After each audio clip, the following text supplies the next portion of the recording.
Mitchell steps up. Touchdown! And the streak continues for Bo Levi Mitchell. Durant for big. He got it! Touchdown! Got a new Game of the Year candidate. They said he was fast, but he can flat out fly. Did you see that?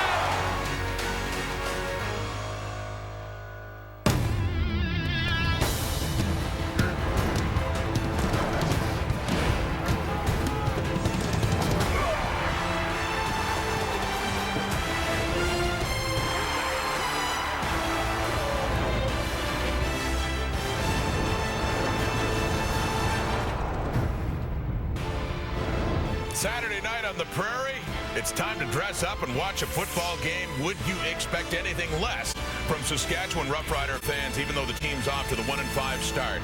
They are out in full force also to honor the 1989 Grey Cup champions. Well, Chris Jones's team, a far cry from that right now. That rough start coupled with a couple of fines.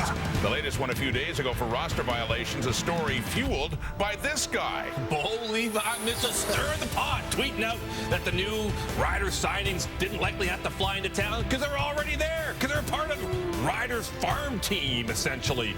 Love stirring the pot. This Rough Rider organization, they're under a lot of pressure, but there's no one under more pressure than that man, Darian Durant. He's having a decent year, 7 touchdowns, 0 interceptions, but no wins as a starter. He has to find his way to get this team to a victory. And with that, we welcome you back inside our CFL on TSN studios as we conclude Week 8 with a doubleheader. Yes, 2 for the price of 1. Welcome, Rod Smith, along with Jock Climby, who apparently got the name of Milt Steagles Taylor there. Looking sharp, my friend. I decided if you can't beat him, join him. So yes. I just got a little suit that this is. Midlife crisis at its best. I like it. Never thought I'd say this. You're looking conservative by comparison tonight, I Mr. didn't want to take his shine away. Well, there you go. Let's later on, we're going to have Hamilton taking on BC. But first up, it is interesting one. Saskatchewan hosting Calgary. The rematch, but also, Jock, you alluded to it. Bo Levi Mitchell tweeting out, alleging that the Riders were cheating. They later get fined by the CFL. Now, the league was already investigating, but Rider fans, they blame Bo. I mean, what kind of a difference is it going to make in this game tonight? I love the fact this is pure Rider Nation to think that Bo Levi actually has an opportunity and the power to do that. But you and I disagree on this, Milt, because I don't believe in stirring the pot. I like it in terms of entertaining. It gives us lots to talk about. Why give the other team bulletin board material? Why? Jock. 32-7-1. You'd have been dangerous in Twitter era. You would have been unbelievable. 32-7-1 as a starter, and he's 4-0 at Mosaic Stadium. Do you think he's concerned? And this is not new for Bo. He's always stirring up the pot. That gets him motivated. He loves this. We love it. Everybody loves it. Jock. I hope his team responds and gets behind him. I'm sure they will. Well, a later tweet by Bo said, "Love the hate, love the fuel." Looking forward to this one tonight. It doesn't matter what Bo Levi Mitchell does right now. Everything he touches is gold. I always have a target on my back. Our team always has a target on my back. Darian Durant is back and he's healthy. Bag in the end zone. Touchdown! Bo knows winning. This is how you do it. They'll do it all over again in the rematch at Mosaic. Mosaic Stadium, Rod Smith, Jock Climby, Milt Steagles back here. In a moment, we'll be heading off to Chris Cuthbert and Glenn Suter. But the rematch, and we talked about Bo and the Riders, the fans, all that stuff, but it's also on the field here. This is a game that was close when they met last week at McMahon, and then the Stampeders just opened it up, and they won it by 20 last week. Yeah, they just pulled away in the fourth quarter, and I think that's of concern to Saskatchewan because that's a hallmark of a good football team, is that if you're going to keep it close, you keep it close right through to the end, and that's all this team wants to do. At this point, they just need to keep the other team within striking distance down the stretch, and they can't do that right now because of their lack of experience. I mean, that is flat out it. I don't think it's a question of a lack of talent right now with the Riders. I think the lack of experience means that other teams can just wear them out, wait for the mistakes to start piling up. Before you know it, they're going to be behind. Calling card for Chris Jones' defenses in the past was getting after the quarterback. They haven't done that this year. I think they come into this game with 8 sacks, and if you don't get after Bo Levi Mitchell, you don't have a chance. All right, we're ready for kickoff. Let's head off to Chris Cuthbert and Glenn Suter.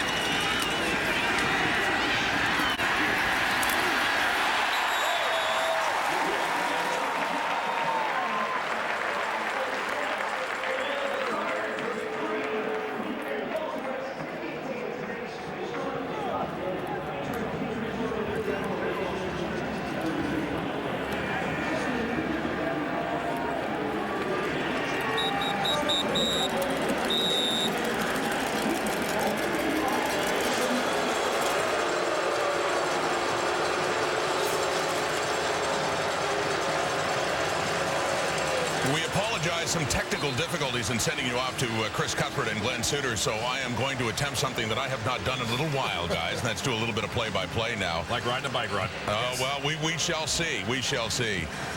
With the Stampeders and that 4-1-1 record, first place in the West, leading the BC Lions, who play later tonight against the Hamilton Tiger Cats. So a good duel at the top, and at the bottom of the West Division, Saskatchewan with just the 1 win and the 5 losses. So outcoming Bo Levi Mitchell. Hear the boos for Bo.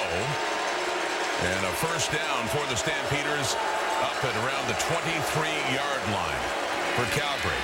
And passing on first down, trying to set up the screen and rolling out to his right and just dumping it off quickly. Intended receiver Bakari Grant down around the 45. It falls incomplete, so second down. Well, they tried the screen pass there, and the thing about screen passes is that the receivers backside are not expecting a pass. There's usually no routes backside for screens that are happening to the short side of the field, and Bo Levi did the right thing right there and just throwing out of bounds. Yeah, they got some good pressure on him, good discipline by that defense. That's the way to open up the game for these Roughriders. You hear all those boos raining down? Oh, yeah, they're coming. This is a motivated fan base, that's for sure. Definitely is. For the Stampeders, and Bo Levi Mitchell says he likes it, wants to be fired up this way. Passing again, and he has his man. Downfield, and it's Markway McDaniel had a big game last week. 8 catches for the Stampeders last week in their victory over the Riders, and a big first down. Maybe one of the most underrated players in the CFL. Year in and year out, he just gets it done, goes about his business, and puts up big numbers since he's been with the Stampeders. Yeah, running a simple out pattern there against man coverage, and you know that's what you need as a quarterback, as a guy that you can rely on in second and long situations. So we have a first down now. Stamps on the move. First possession of this game up across their 40 for Bo Levi Mitchell. Faking to Jerome Messam and firing it off for Lamar Durant, and that one falls incomplete now. Good coverage by the Riders. I like what they've done with Durant. You know, the Calgary Stampeders have really found a way to work him into this offense. He's a guy who can play some running back, but they're using him more and more as a receiver. And reminds me of a guy, Thomas Haskins, who I played with the Alouettes, and they're really using him in that capacity. I'm sure you'd all rather hear Chris Cuthbert and Glenn Suter. Hopefully they're standing by. Can you hear us, CC? I can, Rod. Hopefully you can hear us here, and nice job of relief. I think we've got the technical bugs worked out. Lamar Durant is upended short of a first down on a play by Otha Foster III, and the Calgary punt team will come on after the 1 first down on the 19-yard pass to Markway McDaniel. And Bo Levi Mitchell, starting quarterback for the Calgary Stampeders, has riled up the Rider fan base here over the last week, but comes out, gets a first down, kind of quiets things down early on with just 1 first down to start this game. Ryan Langford back to return punts. Here to start the game in the absence of the injured Nick Dembski, a 45-yard punt, and taken down by Malik Harris downfield in a hurry for the Stampeders as Darian Durant leads the offense out, looking for his first win of the season. Looking for his first win, has missed 2 games due to injury, and he has yet to throw an interception, so he's playing well. A couple of 300-yard passing games early on in the season. Missed a couple of games, as I mentioned, with an ankle injury. Played last week just shy of 300 yards against Calgary a week ago. Number 1 target against the Stamps was Rob Bagg. This Rough Rider offense with just 18 points in the last 2 games. A little trouble with the snap, and Durant takes off, and he'll feet first slide around the 30-yard line. Got hit by Josh Bell, that got a reaction from the crowd as we set the Riders offense.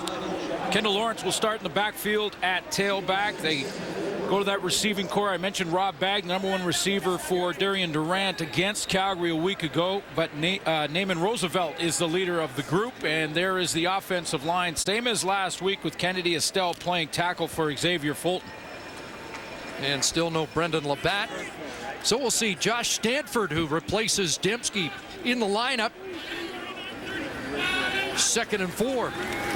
Short drop and a completion. Ricky Collins taken down. Brandon Smith with contact, and see if he's got enough for the first down.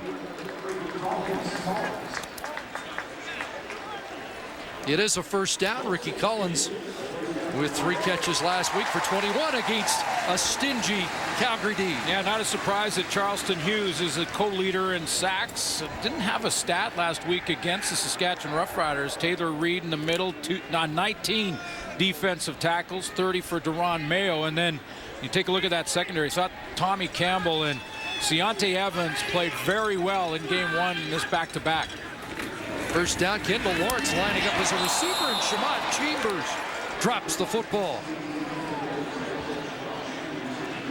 Had a bit of an opening there. He's running one-on-one on Tommy Campbell. What Saskatchewan has done this week as a change-up is put Shamad Chambers in that short side, move Naaman Roosevelt, their #1 receiver, inside to the slot back position. Probably see him play more than just one, and it may be to get him away from Tommy Campbell and Deontay Evans. Of course, Rob Bagg had the big game last week for the Roughriders. 135 yards on 4 catches. Durant hit as he delivers. Roosevelt can't bring it down. Looked like he had a shot at the football, but knocked away at the last second by Joe Burnett. Yeah, Joe Burnett rolls to the middle, and it looked like he did on this layered route coming from left to right in your screen here, right down the middle. Durant wanted to throw it, just put a little air under it and let Naaman Roosevelt run underneath that. But falling back into the safety spot was Joe Burnett, and he knocked it out of there. Little pressure on a halfback blitz from Brandon Smith. Quinn Van Gilswick, the 3rd different kicker for the Roughriders this year. Or excuse me, Josh Bartell to punt. We'll see Van Gilswick later. Here's Roy Finch after the 41-yard punt by Bartell and a flag down on the no yards. Pretty good field position for the Calgary Stampeders. The man at the center of the storm, Bo Levi Mitchell, along with former Roughrider Jerome Messam, who had a big game last week. Go to work on offense when we come back. After the events of the week, Bo Levi Mitchell has reached Henry Burris popularity levels here in Saskatchewan after tweeting about potential roster violations. The whistleblower. That might be my favorite. Yeah, he's got things riled up here in Saskatchewan, but I'll tell you what, all that matters is what happens when you cross the stripe. And that Bo Levi Mitchell record, 32-7-1, as good as it gets. And he embraces being at the focus. Jerome Messam had a big game last week, 109 yards with the carry. 109 yards rushing, which led all running backs and had 72 of them in the 4th quarter when everyone knew he was going to run the ball. There's a receiving corps. Markway McDaniel leads that group, although ranked 14th in the CFL. Great balance in the passing game from Bo Levi Mitchell. There's the O-line, not changed from last week. A couple of those big offensive linemen missed some practice time, but do get the start. There's a 2nd down conversion catch and a 2nd catch of the game for Markway McDaniel, the favorite target last week. 8 catches, 110 yards. Match up on Major Colbert, the inside sort of tweener linebacker defensive back, and just a great move and route running from Markway McDaniel to shake and bake right at the cut and push to the flat for a 1st down. 2 2nd down conversion catches already for McDaniel. 16 on the year.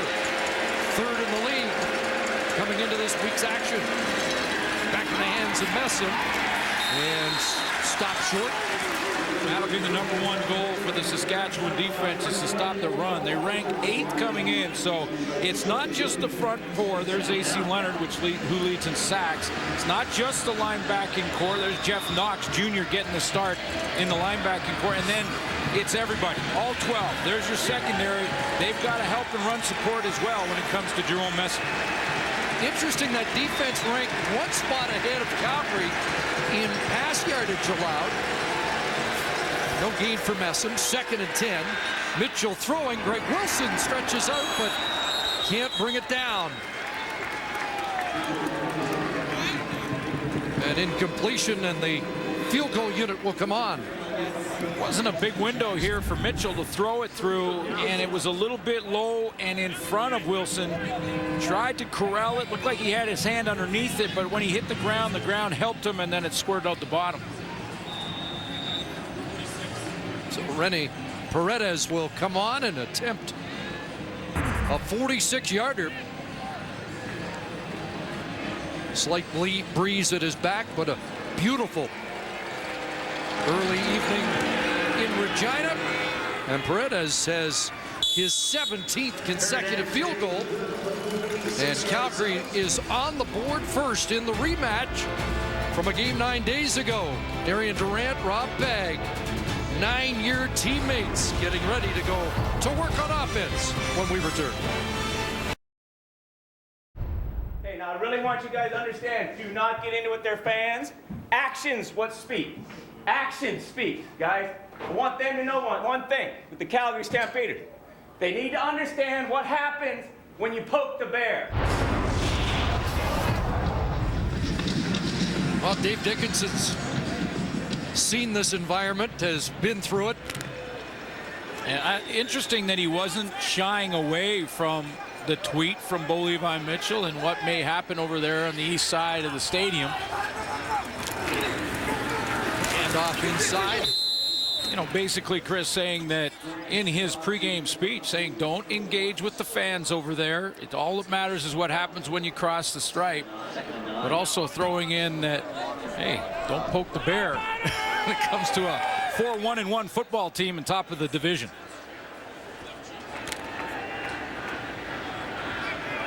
Short gain for Kendall Lawrence.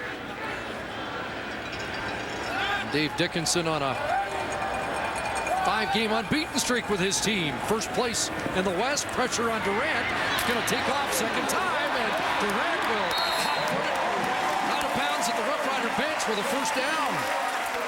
It'll be his longest run of the year. Haven't seen much on the ground for Durant with the ankle injury. Kendall Lawrence is going to come out of the backfield, and he's the reason that Durant was able to scramble for a first down. He steps up, and it's Taylor Reed that he's going to block right to the right of your screen here. That seals that end and doesn't let Taylor Reed get outside. Middle linebacker can't make the tackle on Durant after a 12-yard gain. So it's a first down at the 49. Guns it off target behind Naaman Roosevelt, the intended receiver. 5th in the league in receiving coming into this week's action. The team leader, 300-yard games. I think it's a great idea to move him to different spots on the field when you got a guy that can do it all, route running, get deep, get in behind coverage, get him closer to the quarterback. We'll see him more inside tonight than we have throughout the season, usually a wide receiver. Just targeted 4 times, as you mentioned last week, and a couple of short catches. 2nd and 10. Protection, Durant, open man, and there he is with the catch. And a first down in Calgary territory. Roosevelt to the Calgary 46. This time they do put him back out to that wide out spot. It's to the wide side of the field, so he's got lots of room to operate and going to catch that dig route. Naaman Roosevelt goes down the field. Inside cut. Deontay Evans playing off him a little bit. A nice 14-yard gain. And that's his 13th second down conversion catch of the year. Here's Kendall Lawrence inside, and Charleston Hughes will wrestle him down, but good first down run of 5 yards for Lawrence. Good redirect here from the premier defensive lineman, Charleston Hughes, who's in that stand-up rush end position as he goes up the field in pass contain mode and then slides down to make the tackle.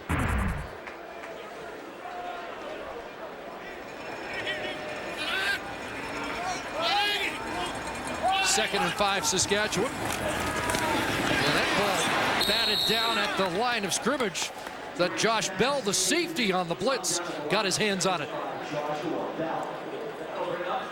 It looked almost like Rob Bagg was going to block Josh Bell on this, and then he went and actually ran a route here, and Bell comes off the edge and gets the block. 3rd down, a bit of a delay as Chris Jones sizes up his options and sends the punt team out. Not going to try a 49-yard field goal for the rookie place kicker against the wind in his CFL debut. Finch back. Bartell will look for the corner. And Finch will play this at the 12. So just a 29-yard punt. And Calgary will start at their 16 with a 3-0 lead. 4.5 to go, first quarter. 15, but a 4-point game into the fourth quarter between these two teams. That's when Jerome Messam took over in that run game. Awful tough to stop at the best of times, but the Rider defense couldn't get the stop. They needed 2 big drives in the fourth from Bo Levi Mitchell. Calgary ended up with time of possession of 34-14, and there goes Messam. 2 starts against the Saskatchewan Roughriders since being traded, and both netted over 100. He gets 11 on that carry. And Bo Levi Mitchell, as a starting quarterback in Calgary, has not lost to the Saskatchewan Roughriders. 4-0 in his career, has thrown 21 straight games with a TD pass, and that mentioned that record as a starter. The best winning percentage in CFL history out of the gate. First and 10. Pocket collapses, but he hangs in. Watch McDaniel, and it's incomplete. Daniel signaling to Dave Dickinson to throw a challenge flag for pass interference. Buddy Jackson was just trying to time his jump when the ball arrived, and it doesn't look like Dickinson is going to challenge that. Like they were running out of room on the sidelines as well. Buddy Jackson, the former Stampeder, on their Grey Cup winning team in 2014. It's a good decision by Coach Dickinson to, a little bit of grab from behind. That's what he had in mind. That's exactly what McDaniel and why he was signaling. No early challenge, 2nd and 10. Back to the sidelines, incomplete. In fact, I noticed, Suits, there were only 6 first quarter challenges for pass interference. So as many challenges as we've seen, the coach is a little hesitant about using them too early. Absolutely. That's a good strategy. Even though that one was close and possibly would have got the call there with the grab. I mean, you go first quarter, it doesn't necessarily mean you're going to end up with points on the drive, and there's lots of football to be played. You want to hang on to those challenges if you can. Here's Maver. Again, it's Langford on the return. May have something here as Langford gets up around the 48-yard line, taken down by Adam Tebow. Well, he has been the headliner in the news this week. Lee Jones will have more on Chris Jones when we come back.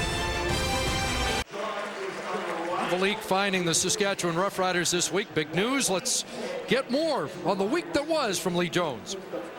Thanks, Chris. It all started basically the day after the Bo Levi Mitchell tweet when Chris Jones addressed questions from media about possible extra players. He said all their policies were under league rules and were fair. But on Thursday, he was fined, or the team was fined $60,000, and $26,000 was taken off the salary cap because of player management violations. Now, yesterday, Chris Jones had a brief statement to the media basically saying that his policies were made up for 14 years in the CFL with 4 different teams. He realized the mistakes and changes will be made. That's the same thing that President and CEO Craig Reynolds said talking to media. He takes responsibility as the man at the top and has not lost trust in Chris Jones. By the way, a practice change guy, every fan now that comes to practice has to sign in and show their ID, and their names are recorded. That started a couple days ago, guys. Interesting there on the fans having to show ID to come in. And yeah, the team was fined and they had too many players, and there was a couple of different violations that were made in the roster restrictions in the CFL, so the fine will be paid. Not much said from Chris Jones yesterday in the press conference. He addressed it, had a written statement that he read, and then did not take any questions regarding the topic. By the way, Bo Levi Mitchell started the discussions with the tweet he sent out, but the investigation was started well before that. Yeah, late July. Here's Durant, 2nd and 8, throwing to the sideline, and it's caught. Did a terrific catch for Roosevelt, who has words for Jerome Messam on the sidelines as he moved the chains. Yeah, I think Jerome Messam actually said, hey, nice catch. I mean, there he is now on the inside. Now, this is a good strategy by Saskatchewan to move him around. It's too talented to leave him out there too far away from Durant. Runs a nice out route, and it's interesting to see Tommy Campbell moved with him in the man-to-man matchup. Well, maybe he's not saying I'm nice not catch. sure Messam still telling them that was a good catch. Maybe not nice catch. 1st and 10. Back to that side of the field. Another catch for Roosevelt, and Charleston Hughes in that area as well, the defensive end dropping out. Short gain of 4. It's an interesting spot for Charleston Hughes to line up, almost like a linebacker off that edge that he usually plays, but flows to the football nicely like a linebacker would. Stamps put an extra defensive back in, newcomer Shaquille Richardson. Pocket collapses, Durant gets it away, and Ricky Collins tried to make a man miss, but Jamar Wall brings him down close to the first down, and Chris Jones looks like he's going to have a decision.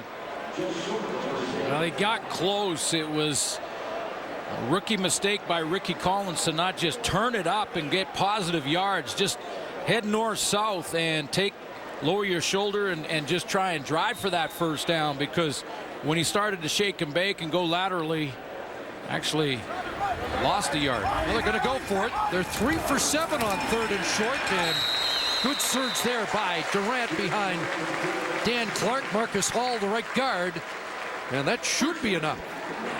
3 for 7, Chris, but of late they've been much better at it. The issues they had were in the first 2 or 3 games, the Saskatchewan Roughriders, in short yardage. Cost Bryant Moniz his spot on the roster. So the 6th play of the drive coming up. Again, the Roughriders into a slight breeze here in the first quarter. 1st and 10, and they swing it to Bagg. Bagg tries to turn the corner. He'll be bumped out after a gain of around 7. It's a play that gave them a little bit of trouble last week, but the Roughriders are driving here as the first quarter comes to an end. Bitter rivals renewing hostilities here at Mosaic on a gorgeous Saturday night.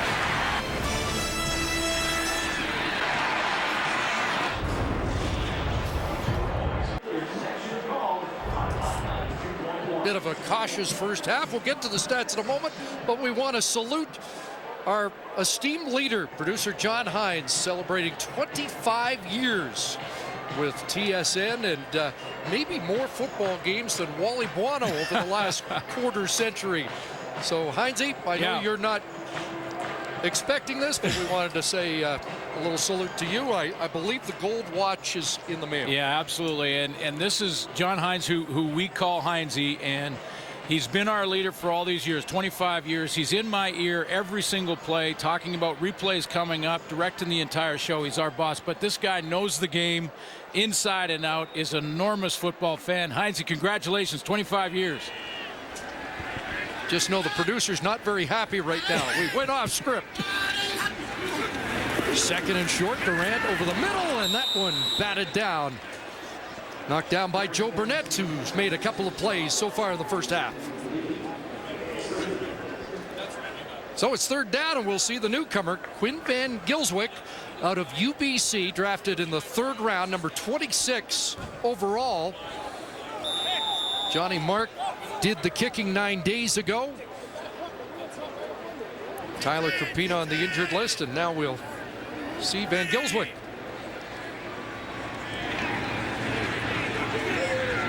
First kick from 41 yards out. And he's off target. And Roy Finch is going to bring it up. Finch across the 20 and finally wrestled down around the 27-yard line. So Van Gilswyk missing his first CFL field goal attempt.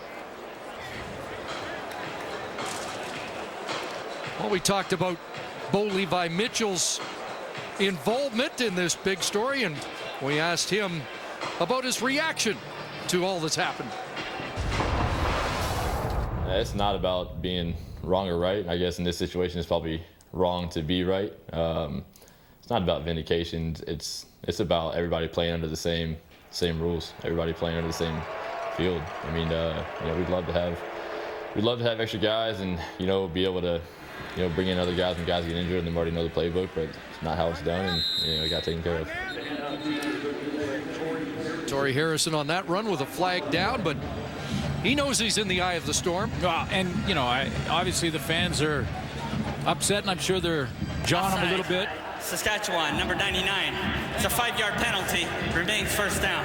But the truth of it is a serious rule. It is a violation. Chris Jones and the club will pay the fine, and they'll move on, and they're trying to move on now. But the bottom line is it is serious. You want to make sure that the competitive balance is there across the league, and those roster rules are very important.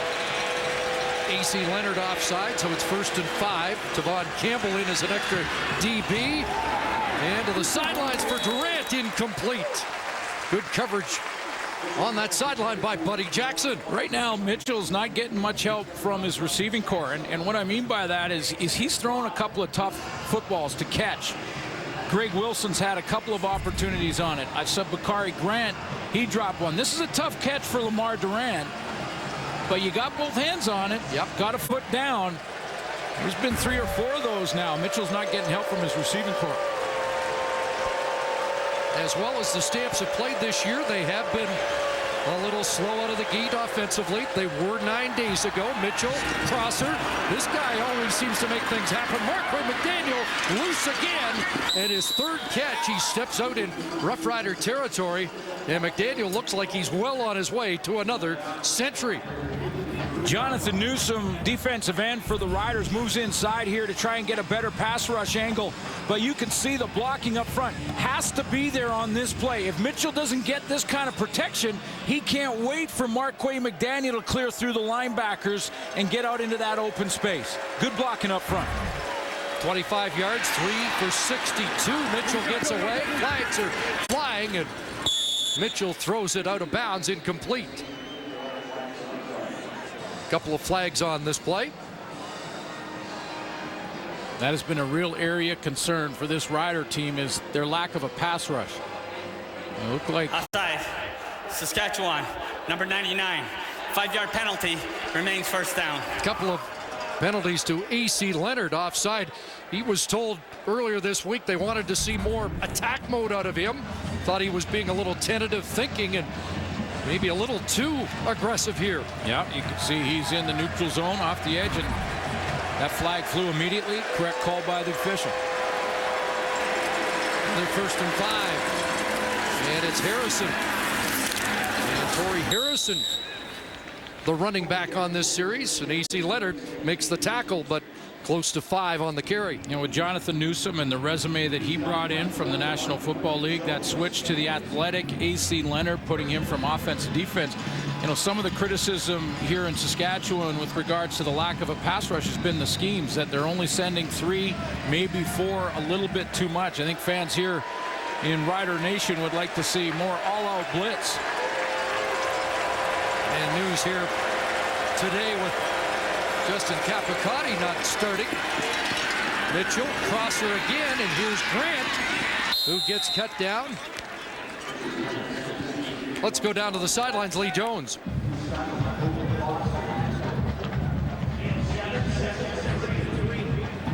Get to Lee in a moment. Yeah, and you take a look at the guy who has been the guru of defense in this league has got some work to do with this new group.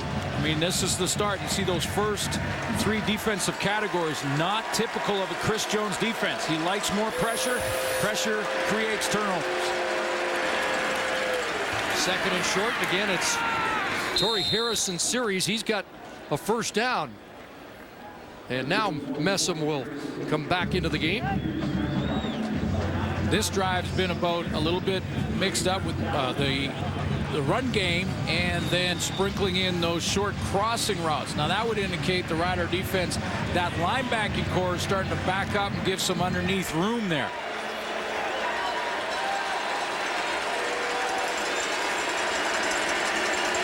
Eighth play of the drive for the Stampeders.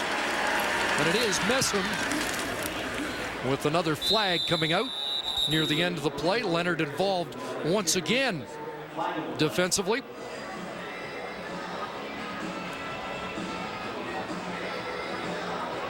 Holding. Calgary, number 63. 10-yard penalty. Remains first down. That's center Pierre Lavertu.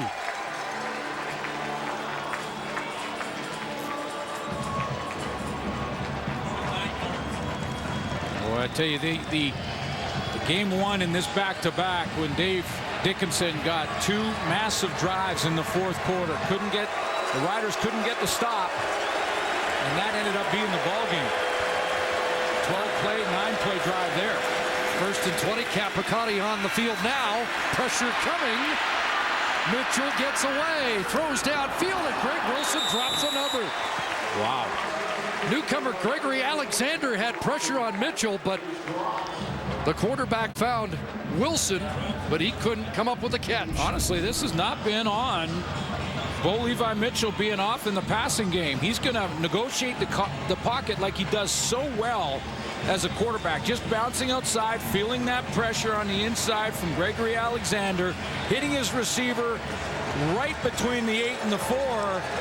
That's the 3rd drop for the Calgary Stampeders, and there's been a couple of real tough catches that they haven't made either. So second and 20. 6 receivers out. Underneath Durant. Looking for yards after the catch, but closed down quickly. Back close to the original line of scrimmage. And get back into field goal range. Dave Dickinson mentioned it's unusual to get a 9-day break in a rematch situation, and he was a little concerned about maintaining the attention of his players and not having the players get bored, but they haven't been sharp out of the gate here. And it hasn't really been a boring week after that Bo Levi Mitchell tweet. So Paredes from 40 yards out now, and he sneaks that through and doubles the lead. 6-0, Stamps with the lead. Stamps defense led by number 39 Charleston Hughes and company, trying to shut down Darian Durant. Join us at halftime for the GMC Precision Playbook. Tonight, Suits describes the difference between a pick and a rub route. And I always called them picks, because defensive players, a pick is illegal. A rub route's okay. I called them picks. I know Milt Stegall called them rubs. Robert Jock too. We'll get that sorted out at halftime. So it's 25 straight points for Calgary in this matchup, 2 weeks in a row. Stamps scoring the last 19 points in their win at McMahon. Kendall Lawrence with the return up around the 35-yard line before he's taken down by Saskatchewan product Charlie Power. Durant and the green and white offense when we come back. On TSN 1, 3, and 5, the Lions finally back home after, 37 days away from BC Place Stadium.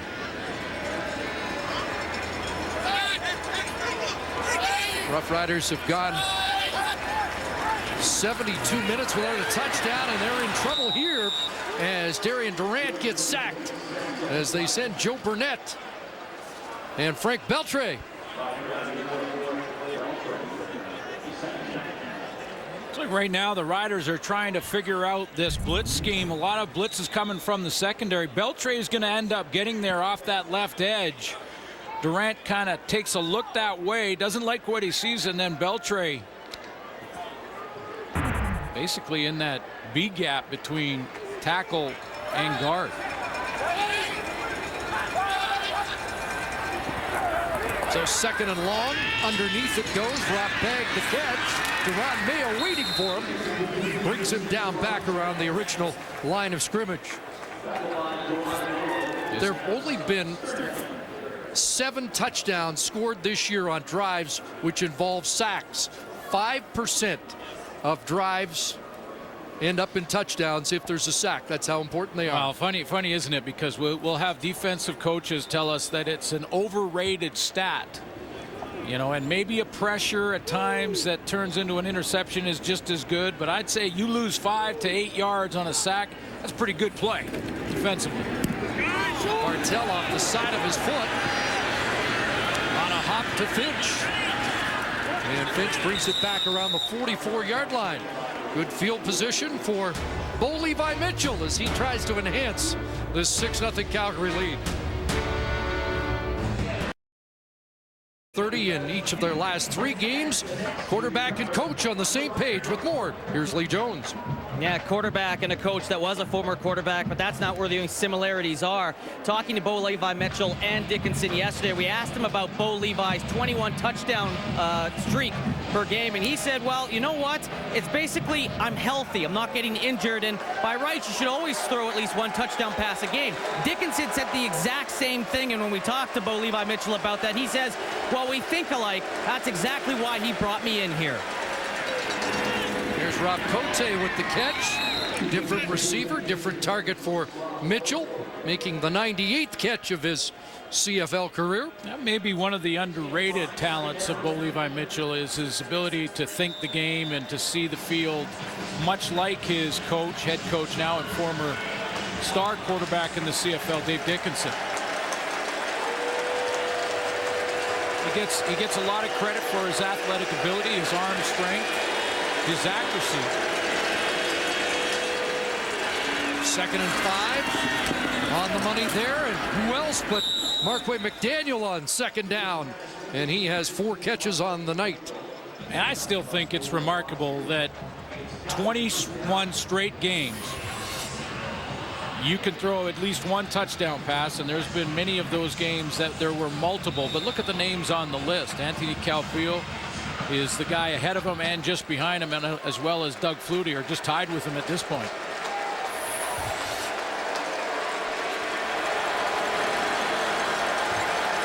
Four catches, 75 for McDaniel. The handoff inside and plowing north is Jerome Messam. Major Colbert, the tackle. Sorry, Chris, but just to put that in perspective, I mean, there's Doug Flutie's been considered one of, if not the best. I mean, Matt Dunnigan in that conversation as well in the game's history. Warren Moon as well. So when you put his name on the same board as some of these other quarterbacks, these young quarterbacks in the league, it's really saying something. Again, 2nd and 5 underneath. It is McDaniel. This time it's going to be just short of the 1st down as he's wrestled to the turf. Capicotti on the scene, and Dave Dickinson has a decision. You know, and these are big ones. If it's just short, and it looks like it is, they're going to take a look. Actually going to bring in the chains. A decision that is now made just by the officials, not by Dave Dickinson. He can't request that. But they think it's close enough to take another look. If it is short, these are tough decisions for the coach. He's in field goal range, but it's a long one. Not a guarantee by any stretch of the imagination, and it's also, when you kick those long field goal attempts, there's the potential for the big return if it's missed. It is a 1st down. Got a good spot. I think it was that close, but he doesn't have to make that decision.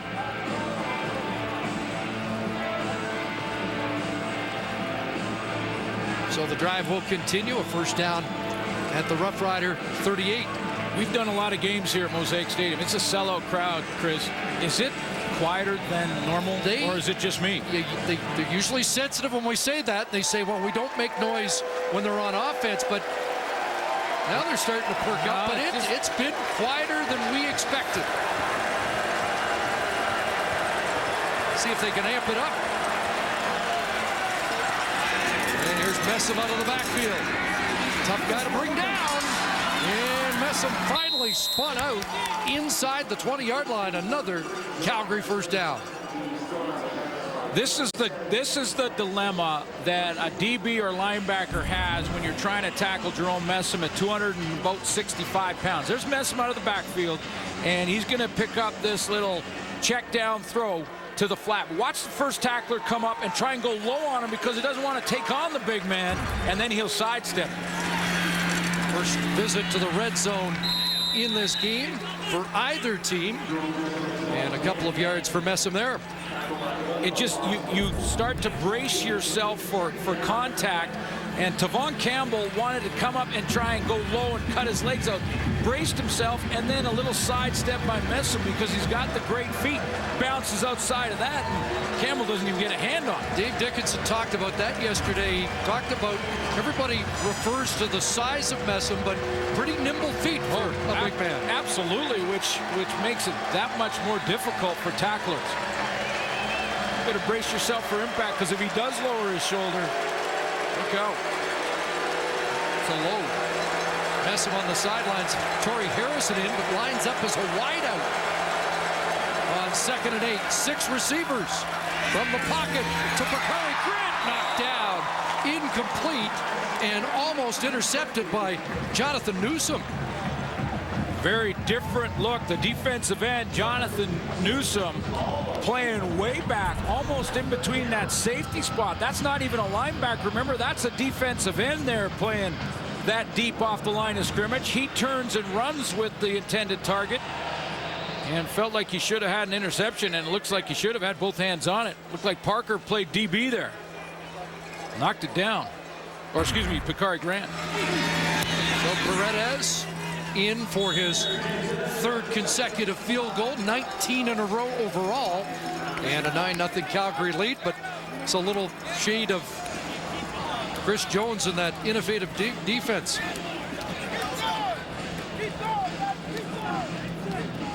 Well, witness the rise of an American Queen Pin, a thrilling new drama based on the international bestseller Queen of the South. Catch the series premiere Tuesday at 10 Eastern, 7 Pacific on Bravo. Well, maybe they're not quite as loud, but they're having fun. Great crowd here today, and perfect evening for football in August. And now Chris Jones wants his offense to give them something to cheer about.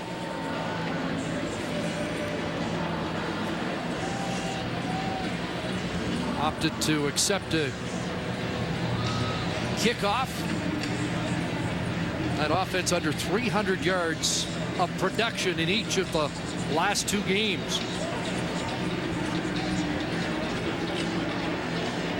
One of them without Darian Durant. He just played in one of those. The first 4 games of the regular season, they were in 3 of them at the 30-point or better mark offensively.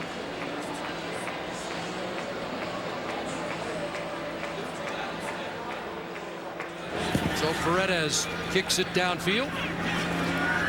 And again, Kendall Lawrence. And he gets met up and driven back at the 27-yard line. Frank Beltre downfield in a hurry. You know, in game 1 between these 2 teams, Steve McAdoo called some deep routes to Rob Bagg, and they've obviously made some adjustments and changes there, but give credit to the Calgary secondary for playing as well as they have over the last, well, now moving into 6 quarters against this Rider offense. Coming off a 2-and-out on their last possession. And under 100 yards of offense so far in the game. High throw and incomplete. Intended for the newcomer, Josh Stanford. But this is a quarterback in Darian Durant that has thrown for over 25,000 yards in his career, and he will get it sorted out. One of those first in the room, last to leave kind of guys. Will stay and study during bye weeks and things like that, and we'll pull this offense together. You can bet on it. He's got a couple of 300-yard passing games that he got out of the gate here in Saskatchewan before being injured. 55 yards passing, 29 yards on the ground, 2nd and 10. And Durant over the middle and should have been intercepted. Josh Bell drops the football. So the Riders get a break, but they have to walk off the field. 3-minute warning here. And Calgary pitching a shutout.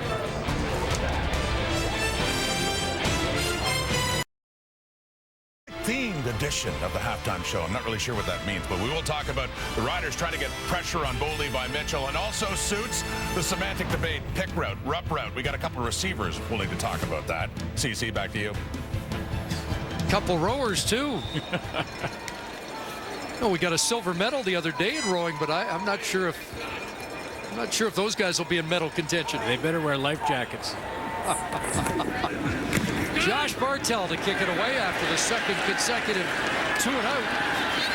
Hung up a 51-yarder, and Roy Finch on the return brings it back around the 48. Well, the play prior to the warning, Joshua Bell should have had an interception. Well, Darian Durant was trying to throw it around this pressure, and it kind of sailed on him. You're right in the hands of Josh Bell. And when a DB misses an interception in practice, this is what he does. He goes and does push-ups, which is why, Chris, I had a good bench press, because I did a lot of push-ups. You had 51. But no one said anything to Josh Bell. He just went and took care of business on the sideline, got those push-ups out of the way. Four-man rush and a pump and go, looking for Anthony Parker, and incomplete. Working against Justin Cox, looked like he had a step. Long throw. We've seen this even with strong-arm quarterbacks that can make this throw, and Mitchell's certainly one of them. It's a long way to get to it, to get the ball out there on the wide side of the field. Cox maybe been the most consistent defensive back in that back end. And the only defensive back with an interception for Saskatchewan so far. 2nd and 10. Here comes the rush. Mitchell gets away, and then he gets stripped up. Boy, a big play by Greg Jones, the middle linebacker, when it looked like Mitchell was escaping, but it is a sack. And the defense has the fans at Mosaic making noise. Yeah, and Jones, that middle linebacker, Greg Jones, going to line up right in that A gap between the center and the guard. He switches to the opposite A, and then it's just hustle to trip him up from behind. It was looking like Mitchell was going to negotiate that pocket one more time, but Jones trips him and chases him down. 12 tackles for Greg Jones last week. He's tied for 2nd in defensive points accrued. And Langford mishandles. Look like there will be no yards on the play as he tried to field that on the run and dropped the football. Kim Murphy has a penalty marker to sort out. Calgary, number 37, 15-yard penalty, 1st down, Saskatchewan. So Malik Harris was within that 5-yard halo, and well, Langford did a good job to at least induce the penalty. Yeah, and this is a close one too, Chris. Here's Langford right in the lower part of your screen here. Watch when the ball touches him right there. That's the closest right here. It almost looks like 5. Now, this is a penalty that can be challenged. Again, I'm with you on coaches not wasting challenges early in the game. But under the new rules, Dave Dickinson could have challenged that. Head on, he would have been within 5, but because of the angle, maybe not. 15-yard penalty. Durant throws complete. Roosevelt's got it across midfield with 89 seconds remaining here in the first half. Saskatchewan trying to salvage this opening 30 minutes. Devon Claybrooks, the defensive coordinator for the Calgary Stampeders, is getting this group to the level he wants them at. I think the strength of it may be their secondary right now, and there's 2 corners in Tommy Campbell and Ciante Evans. And that's saying something when you got Charleston Hughes up front. Lawrence on 2nd down. And he's going to be close.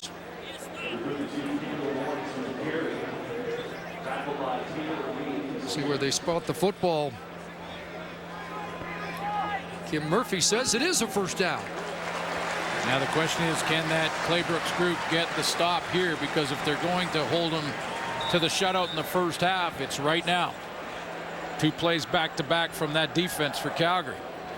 Only 3 times this season have they given up double-digit points in a quarter, and they haven't done it once in the first half.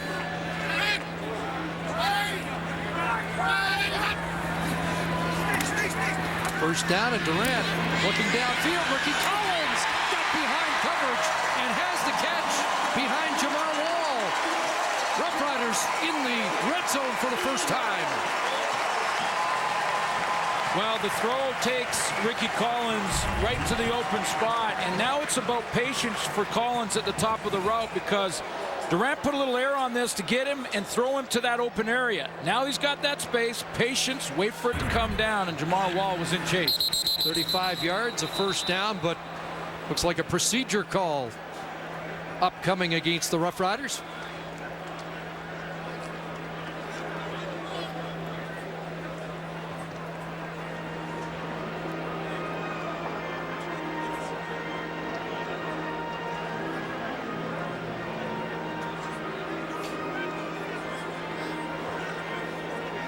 getting the options of whether or not to decline and have the clock run or take the 5 yards back. Procedure. Saskatchewan, number 58. 5-yard penalty, remain first down. Take one more look on that nice corner route from Ricky Collins on Jamar Wall. Wall leads the league in knockdowns. You see, he just got in a chase position, almost caught up. Good patience by Collins at the top of the road. So 1st and 15. Durant under pressure and gets away from the first two, not the third. Finally brought down on the play by Taylor Reed, the middle linebacker. Well, all kinds of movement. Claybrooks dials up a twisting, turning, stunting type of blitz package. Frank Beltray involved. Taylor Reed involved. Riders in field goal range, so Darian Durant did not want to try and force something here, have it turned over. The free man up the middle ended up being Junior Turner, but all kinds of movement, tough to pick up for that O-line. Calgary with 3 sacks last week.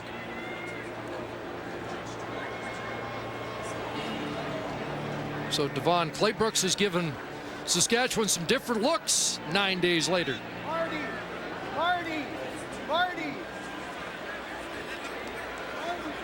So 2nd and 18 after the timeout.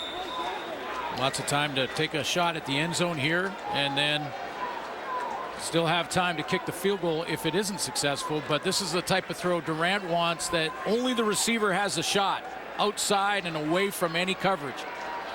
Roughriders last in the red zone, just 5 touchdowns in 15 trips. Flags come down, an open receiver. That's Roosevelt, and he'll get dropped around the 11-yard line. That's what this flag is. If it's against Calgary, Saskatchewan Roughriders will get that 5 yards and another shot at the end zone with still time. Looked like one of those Rough Rider receivers got too quick a start. I thought Rob Bagg might have been a little ahead of the snap count.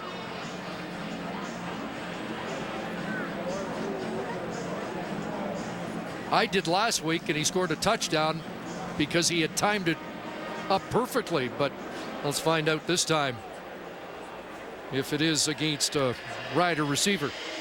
This is one of the areas where the video official in Toronto can actually help the on-field officials to determine who moved first, and was there movement from the Calgary D-line, or and because there are illusions of offside when sometimes they hit it up perfectly, they do get the eye in the sky to verify whether it's offside or not. See, there was Rob Bagg. This is why we thought he might be pretty close. Calgary, 5-yard penalty, remains second down. Now they're going to call it against Calgary, and that's a big break for the Rough Riders. Well, it is, because it gives Darian Durant another shot. He's got 15 seconds. The clock won't start until the snap. And they went to that movement. So Beltray, yeah.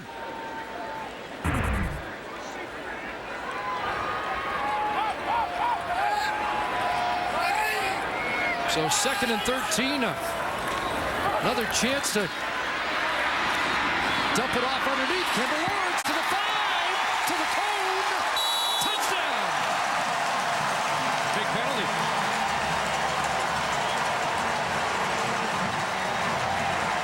With 7 seconds left in the first half, the Rough Riders hit pay dirt and end a long touchdown drive. Yeah, 2 big penalties there. That no yards to give Darian Durant good field position when he came out. That offside to give him another play to go to the end zone, and they make it.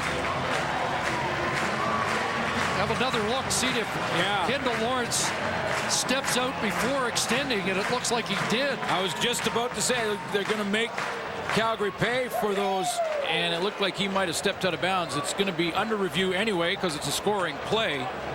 So no challenge necessary here from a coach, but is that foot out of bounds? The previous play is under review by the command center. And if they mark him out at the 2 with 7 seconds remaining, Chris Jones has another difficult decision. 7 seconds. Might be able to squeeze 2 plays out. Because he did have enough for the first down. After review by the command center, it's been determined that the player stepped out of bounds prior to the score. The ball will be placed at the 1 1/2 yard line. First down, Saskatchewan. You're right, because the clock stops as he went out of bounds. Should be time to run a play here. On the almost 2-yard line. Now, if you're Calgary on defense, and this ends up being a running play call, you try to get that linebacker or that running back, hold him up, let that 7 seconds run off the clock, and keep him out of the end zone. They've gone over 81 minutes without a touchdown. Mitch Gill comes in, short yardage. And Gill will try and sneak for a yard and a half. He's not going to get there. And that's the part where I was saying the Calgary defense wants to hold him up and delay that whistle to blow the play dead as long as possible. They got it to 3. Okay, you know you only have time for one more play. You leave the offense out, or do you take points to the locker room? Conventional wisdom says take the points. I think Chris Jones is going to go for the touchdown. He didn't hesitate either. No, he didn't.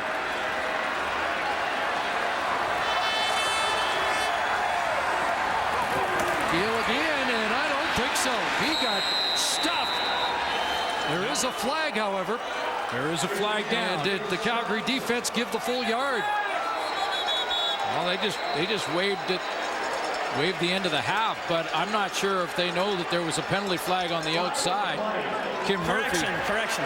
Kim Murphy's going to offside. Calgary, number 25. Stampeders were on their way. First down. Saskatchewan on the 1-yard line.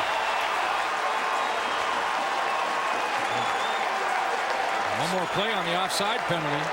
Can't end in a penalty.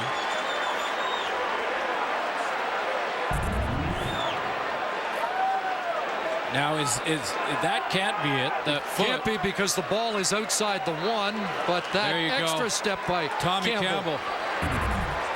One more shot. Third try, and he bounces outside and in. Mitch Gale on the third try, and after third contact.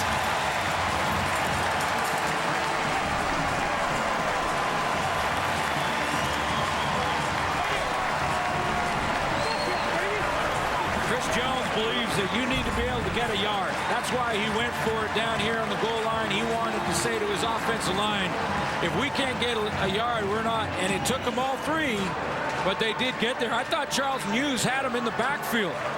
Looked like Hughes got upfield a step and a half, but Gale fought his way in. So Mitchell Gale gets that long last yard. And now Van Gilswick adds the extra point. 81 minutes, 16 seconds between touchdowns. But Mitchell Gale wraps up the first half of the major. It's Calgary 9-7 after 30 minutes of Mosaic. Here's Rod Smith. At halftime, it's the Stamps leading the Riders by 2. Here's Milt with the stats. Fairly even first half, total yards, same with score. The one thing that stands out is neither one of these teams have turned the ball over. I think which team this second half can continue that trend has a great chance of winning. Let's go to Lee Jones now with former Rider, current Stampeder, Jerome Messam.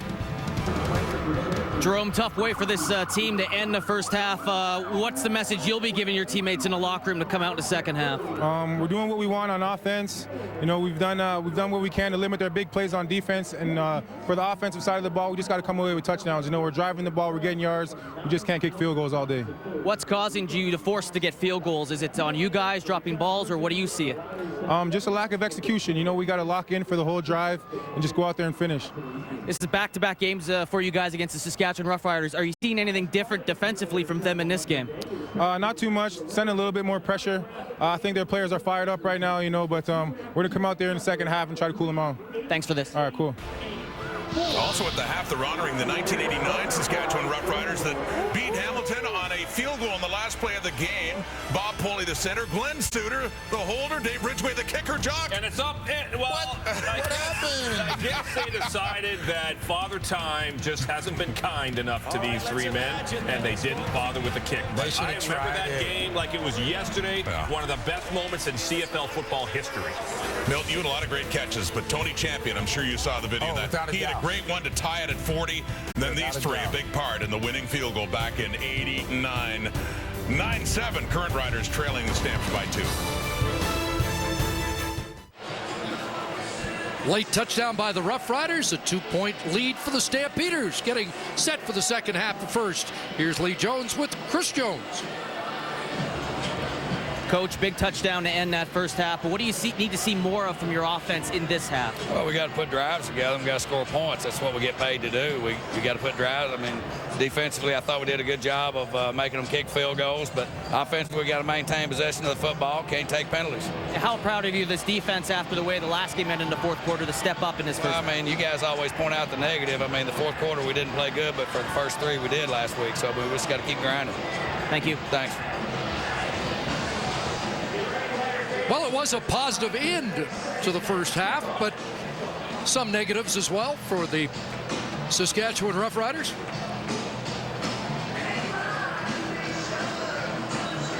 But finally breaking the goose egg with that touchdown in the final drive.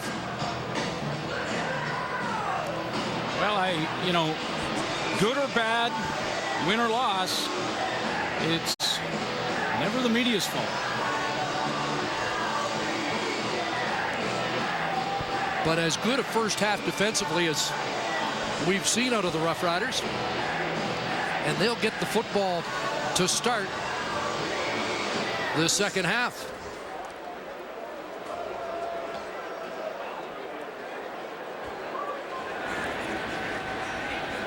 Rene Paredes with the boot, and Kendall Lawrence on the return. And just beyond the 30, he gets driven back.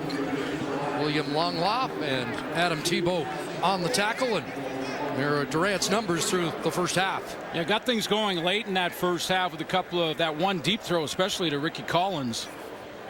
And that final drive, penalty-aided drive, that was a 35-yarder to Collins. It's like Jordan Reeves was shaken up on that kick return. Not only does a throw like that help your stats and get that passing game going a little bit, it also may loosen up the Calgary secondary. They thought about that over halftime, that Durant did get that deep corner route to Collins. So we'll see if he can get some more room underneath to his receivers in this second half. Well, it was a penalty-aided touchdown drive to wrap up the first half of play. Yeah, 3 of them, as a matter of fact. I mean, it started on the punt from the Calgary Stampeders, and right here there was a no yards call. That's about your 5-yard circle. Very close on the outside with contact made there.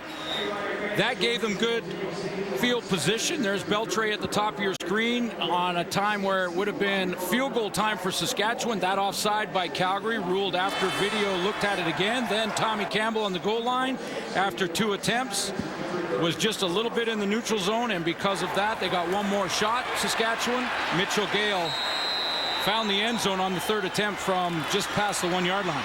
I can hear some Calgary fans that aren't sure Tommy Campbell was inside a yard, but Riders get the call and get the touchdown. Chris, I think all 3 penalties were very close, including the no yards to start it. So Reeves helped to the sidelines and back to work on offense. A play action fake by Durant, in trouble, but boy, there's a sign of his strength. Frank Beltray couldn't bring him down. It looked like they wanted to get the ball out there to Kendall Lawrence, and that was the design of the play, but Josh Bell, the safety, had come down low, and he took off and covered down on 32, and Beltray had a chance to catch up to Durant because of it. Ends up with a 4-yard gain. So 2nd and 6. 4 receivers near side. Durant over the middle and Spencer Moore, the fullback, unable to pull that in. And it's a 2-and-out to start the second half for Saskatchewan. There's a couple of throws now where Durant has sort of been throwing the football, kind of falling away from it. And for the most part in the first half, it was due to pressure. Not necessarily a sack registered, but that was, he stepped in and was fine. But the first couple we've seen, and at the end of that first half, he was in pressure throwing around guys like Charleston Hughes. Martel the boot. Good one. Finch driven back. Can't make the over-the-shoulder catch. 61-yard punt, but here comes Roy Finch on the return. And finally dragged down by Ed Geaney around midfield. A huge punt. Just as big a return for Roy Finch. Well, you know, sometimes you love to see, if you're Chris Jones, you love to see a big kick like this that forces the returner to try and make that tough over-the-shoulder catch, like a baseball player going to the warning track. But what it also can do is outkick your coverage. And when Finch did corral, got a good bounce and corral that football, he had a lot of space before the coverage team was able to get there. 40-yard return, the 7th big play return of the year for Calgary, and the 6th surrendered by Saskatchewan. Mitchell looking downfield for Greg Wilson. Broken up, but a flag comes down, and pass interference will be the call. And Justin Cox shaken up on the play.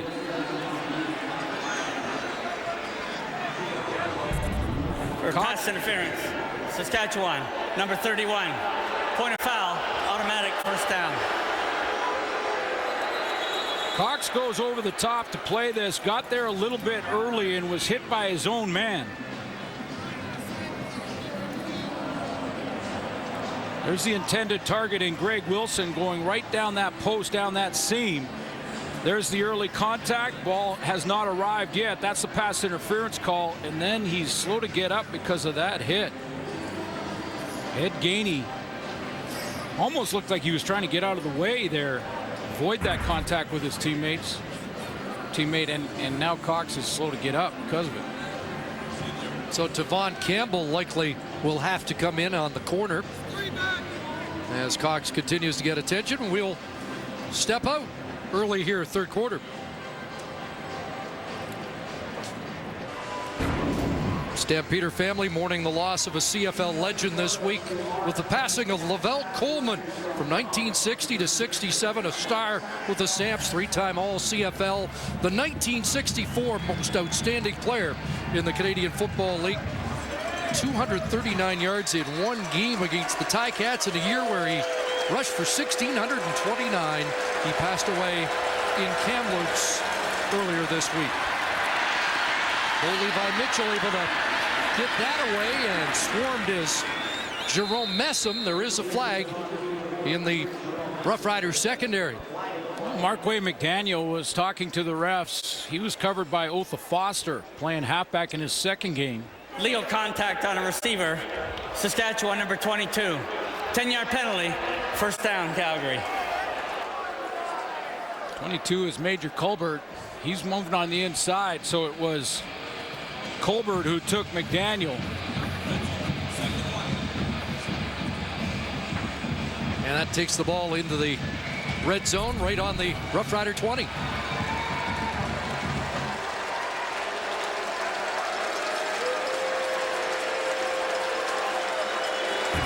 Past the 5-yard zone.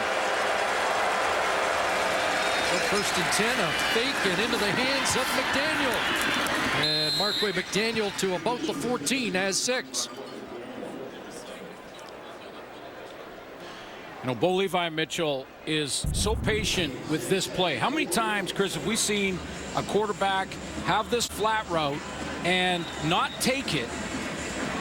He won't take it, and he'll look for something else, something bigger. Bo Levi Mitchell will take that flat route every single time to set up a second and manageable situation. McDaniel with 6 catches, 87 yards on the night. Second and about 3.5. Mitchell stands in, fires, and McDaniel pulls it down and has a Calgary first down.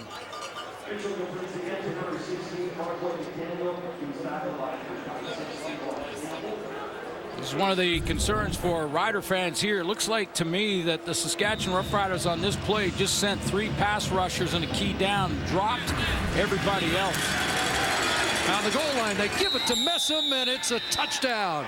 Jerome Messam pounds it in, extending the Stamp lead.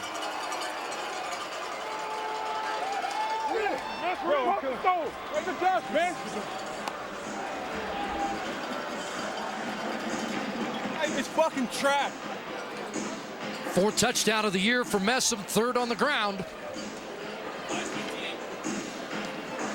And we apologize for the language.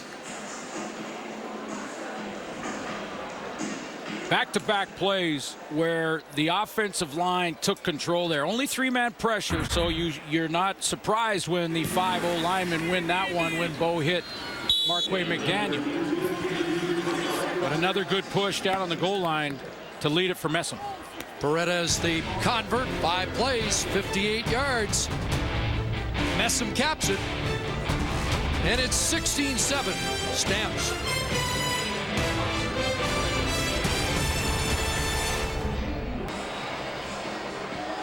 So the Stampeders answer that late first half Rider touchdown with a major score in their first possession of the second half.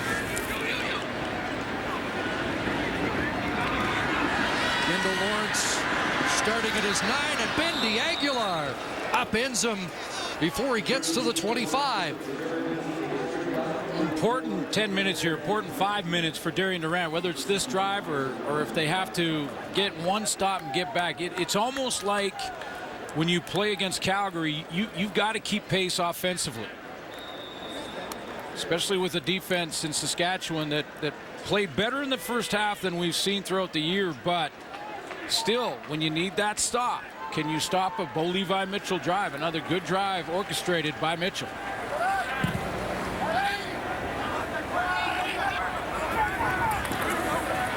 From the pocket, Durant gets hit, but gets it away. And Kendall Lawrence dragged down by Teron Mayo, up over the 30, has close to 8. It's one of the areas where Chris Jones has had to rotate some players in is that offensive line, and Josiah St. John, the first pick overall, had to rush into playing probably before Chris Jones would like to have got him on the field, but have had to because of injuries. 2nd and 2 through the reads, and the pass caught. Rob Bagg, short catch, but enough to move the chains. Brandon Smith all over him, but Bagg with a clutch catch. And that tells you, Chris, what I was talking about in the first half about the play of this secondary. Durant's going to look to his right here. Doesn't like number 1, doesn't like number 2, doesn't like number 2, and then goes back to number 3. You mentioned it off the call. It just goes through his read progression and dumps it to Rob Bagg for the first down. Here comes the rush, and the handoff is right into that blitz. A couple of yards on the carry, but still an important play call, you know, to keep that balance, to make sure that the Calgary defensive line respect the run in the middle. Speaking of the run, we should have mentioned this was the first rushing touchdown of the season for the Saskatchewan Roughriders. Last team to score on the ground. Ranked 8th in yards rushing per game. Durant's going to take off here. Vintage old Darian Durant there across midfield. Yeah, and you get the feeling that he might have to do this a little bit more. Good blocking off the tackles. That is Coleman and Kennedy Estelle pushing their men wide here, and it creates that interior lane for Darian Durant to go ahead and take it. He's much more selective at this stage in his career when it comes to taking off and running the football up the middle. But he may just have to. Only 35 yards rushing coming in, 42 already in this game. And I didn't mean to call him old. That pass dropped, incomplete. Shamad Chambers struggling a bit as he tries to work his way back into the lineup.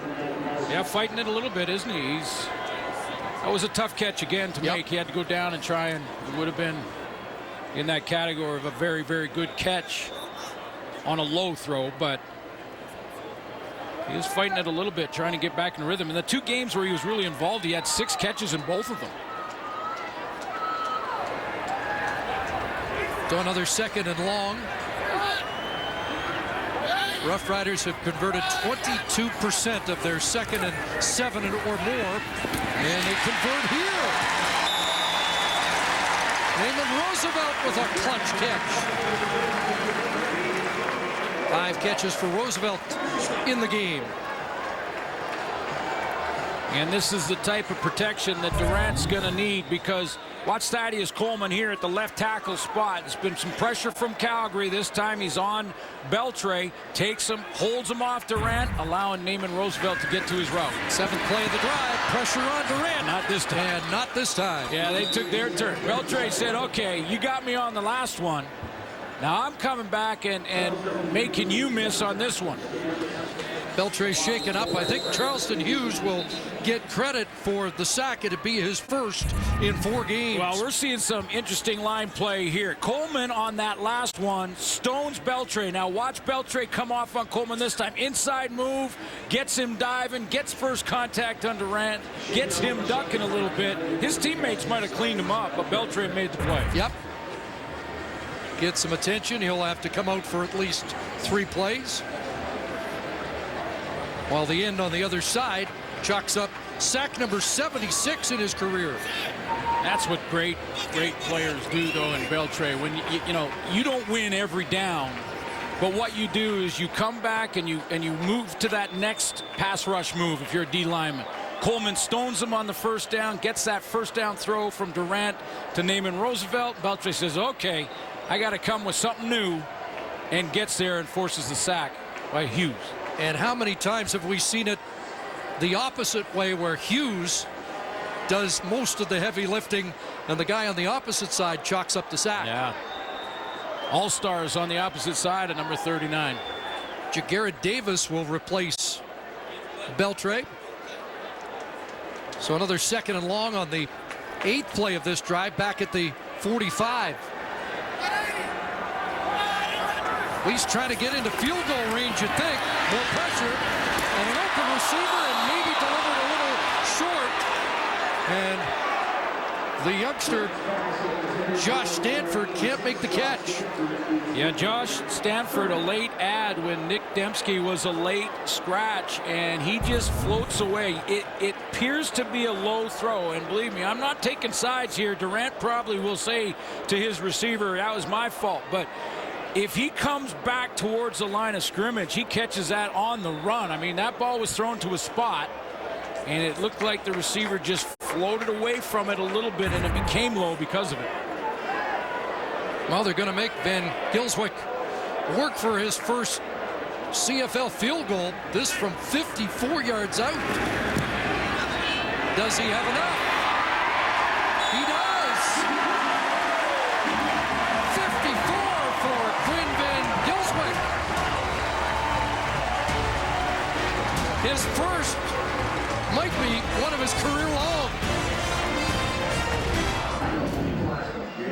There's Bobby Jurison, number 3 on the all-time sack list, part of the 80s celebration here at Mosaic. By the way, welcome to fans that hope to watch TFC tonight. Right now, let's hear from Bobby with Lee Jones.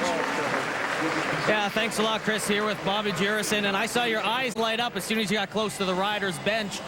What kind of memories come flowing back as you enter Mosaic Stadium here? Oh, God, just the smell of the stadium on game day and watching the guys prepare for it. And my blood starts pumping. You get the national anthem. Then after that, you go into autopilot and it's game on.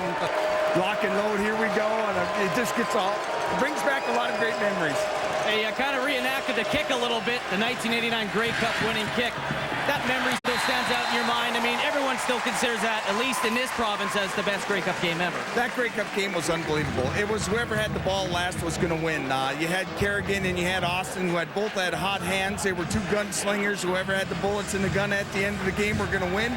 And I was so excited when Ridgway kicked it, but we had 7 seconds left. I go, we can't. I wanted no time left. You got your hat on. Are we going to see the bandana sometime today? No, I put the bandana. It's retired. Let's see what the defense can do. Thanks for that. All right, thank you.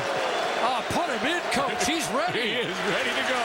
Bo Levi Mitchell getting away, and Messam takes off, and he's still going through midfield. Jerome Messam, and now a foot race. And Messam finally tracked down and fumbles the ball, and at the end of the play, the Roughriders come up with it.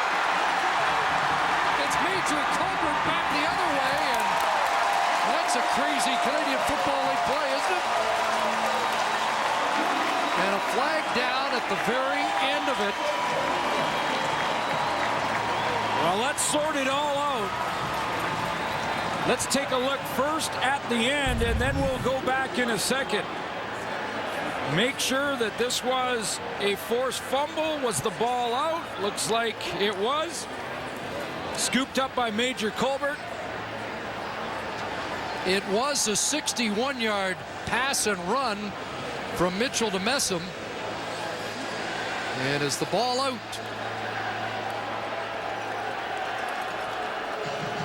Like Buddy Jackson, by that look and that angle, is blocking the look at the knee of Jerome Messam.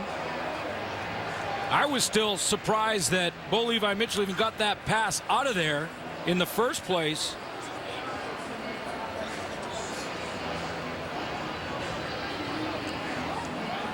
It looked like Messam thinks he was down.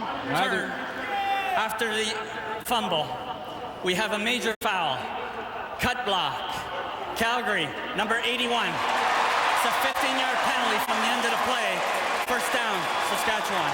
The Perry Grant called on a cut block. He was fined for a dangerous block in last week's game on Greg Jones. Well, ruled a fumble on the field. I didn't see any angle that could show that Jerome Messam's knee had touched the ground. There was just no evidence of it that we could see. Called a fumble, stayed a fumble, tack on the penalty. Pretty good field position for Saskatchewan. Pierre Lavertu shaken up at the end of that play. And Justin Cox being helped to the sidelines and to the dressing room. That's the second injury that he's sustained in the game. Yeah, been banged around a little bit in this one. So again, the call on the field was a fumble and really blocked out to get a good view on any of the replays to overturn. So 61 yards one way, and now Saskatchewan ends up with the football at their 50. And here's Lawrence off the right side, back into Stamps territory, down to the Calgary, 53. So about 7 for Kendall Lawrence. That's a pretty good call here for Saskatchewan because safety Josh Bell rolls out of the middle and they run right at that spot. Make an inside move on Duran Mayo, and away he goes. Roughriders, the lowest scoring team in the third quarter. Only 16 points on the season. Coming out after the half. Hitch to Bag. Rob Bag brought down immediately. Quick close there on Bag at the 50. He'll be a yard short. Brandon Smith on the stop. Yeah, that's a play that, because of the safety blitz, Darian Duran had to get it out of there quickly. He didn't have everyone blocked up front. Knew there was going to be some free man. It didn't turn out to be the safety, Josh Bell, but it was, you're going to get a free man in that blitz. He had to get it out of there. And they give him forward progress at the 49, and so it is a Saskatchewan first down.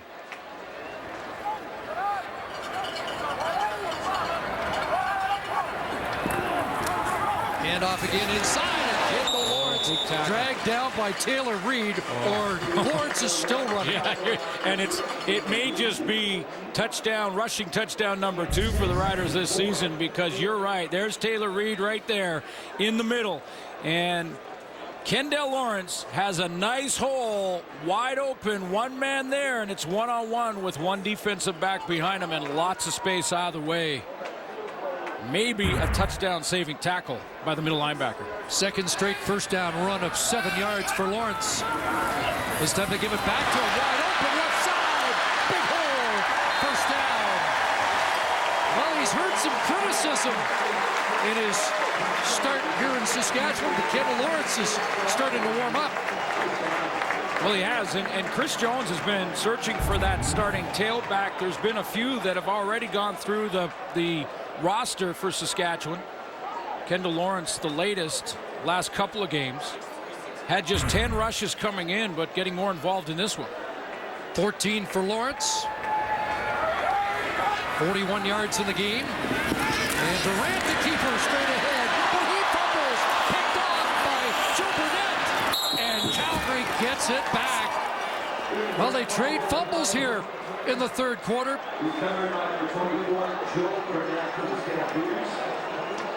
Jagarrett Davis looked like he knocked the ball loose. Burnett with the recovery. And there is the strip by Davis. Burnett the recovery. Calgary football when we come back.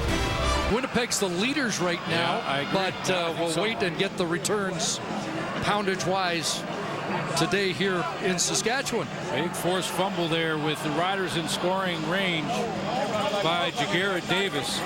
He's got 3 sacks on the season. Great hustle from the backside. Sometimes it's a straight mistake. That was the ball carried right underneath that shoulder and armpit by Darian Durant, and a forced fumble from the D lineman. Pierre Laverture was hurt, but back in now. And here's the fly sweep to McDaniel. And he gets brought down by E.C. Leonard.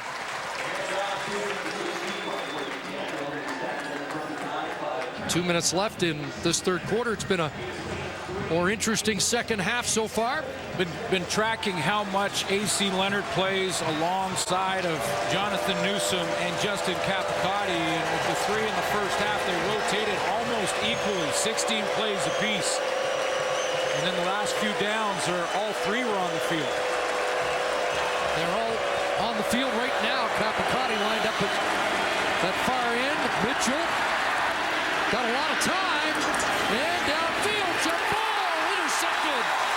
And the turnovers continue. And Justin Cox, back in the game, has his second of the year. Well, Levi Mitchell throws his 4th interception on a ball that takes so long for him to get out of there. And again, I mentioned the first half, that wide field throw is a long throw. Had him, if you're going to throw that ball, it had to be on the first turn. That's a wheel route from Anthony Parker. Go to the sideline, turn it up the field, and go deep.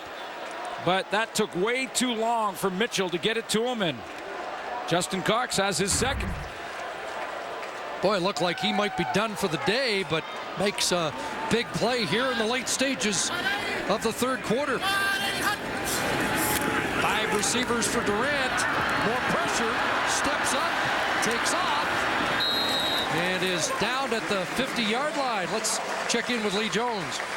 Guys, it was surprising that Justin Cox went back in. When he came to the bench, he was screaming in pain as he sat down, kind of fiddled around with his left knee. In fact, he wouldn't talk to the trainers. Defense line coach Ed Filion came over and asked him, concerned, "Are you okay?" And Justin Cox just looked up and said, "Yeah, I'm good," and just jumped up and started jogging and was ready to go for the next series.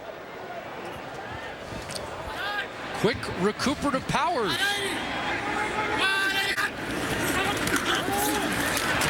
Ground game starting to eat up some yards. Good collision there between Lawrence, Taylor Reed, Deron Mayo, and Mayo, I think, got first contact. This is a football play, folks. This is a straight football play, and Deron Mayo is going to fill the hole, and they're going to just collide right there in the middle. This is scraped by a linebacker on a straight running play to Kendall Lawrence. Scrape in there, good contact, hold him up.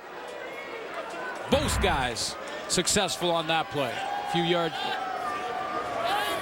Mayo, one of those guys that Stamps think is as underrated as anybody in the league. A deep throw and incomplete. Roosevelt looking for a pass interference call. We'll see if we get a challenge here. Take a look at the end of this play. Jamar Wall in coverage.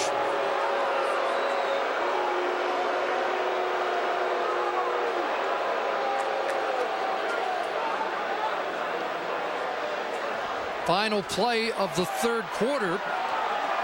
And it will be the end of the third quarter unless Chris Jones elects to challenge. Jamar Wall almost saying, go ahead. No challenge yet. I think Chris Jones has decided, and now he has tossed it. We'll have a verdict when we come back.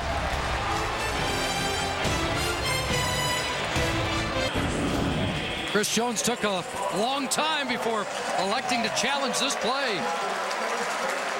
Yeah, and I don't see Jamar Wall trying to change the route or the path of Naaman Roosevelt up to the top of your screen here. There is a little bit of a bump from the shoulders. No grab by Wall, the left hand just trailing. No call on the play, official right in view. Now, I know I often get that because you're a defensive back, you're siding with the defensive back, but I don't see it.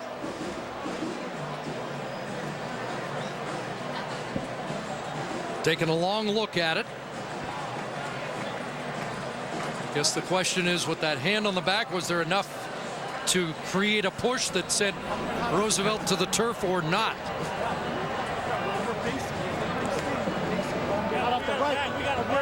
After review, it's been determined by the command center that there is no pass interference on the play.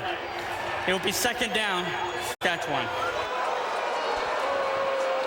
That's why Jamar Wall turned around and almost said to Chris Jones, go ahead, throw the challenge.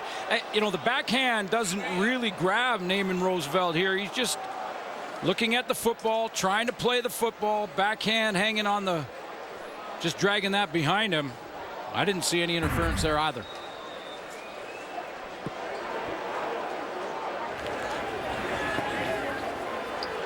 So Chris Jones, 4 of 9 in challenges this season. 2nd and 10. Back at the Calgary 45. Time for Durant to the wide side of the field. And another drop, and from the guy least likely to drop the football. Yeah, it happens to the best of them. I mean, just that peak before the ball arrives to where you want to run. And Roosevelt,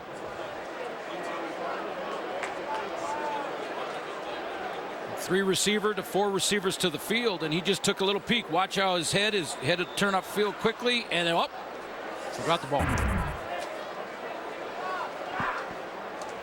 So they elect not to try a 52-yard field goal into a light breeze. Instead, Bartel trying to pin the Stamps. Tumbling punt, not deep. Finch at his 15 and not going very far. 30-yard punt, well covered by the Roughriders. So Mitchell out to start the fourth quarter.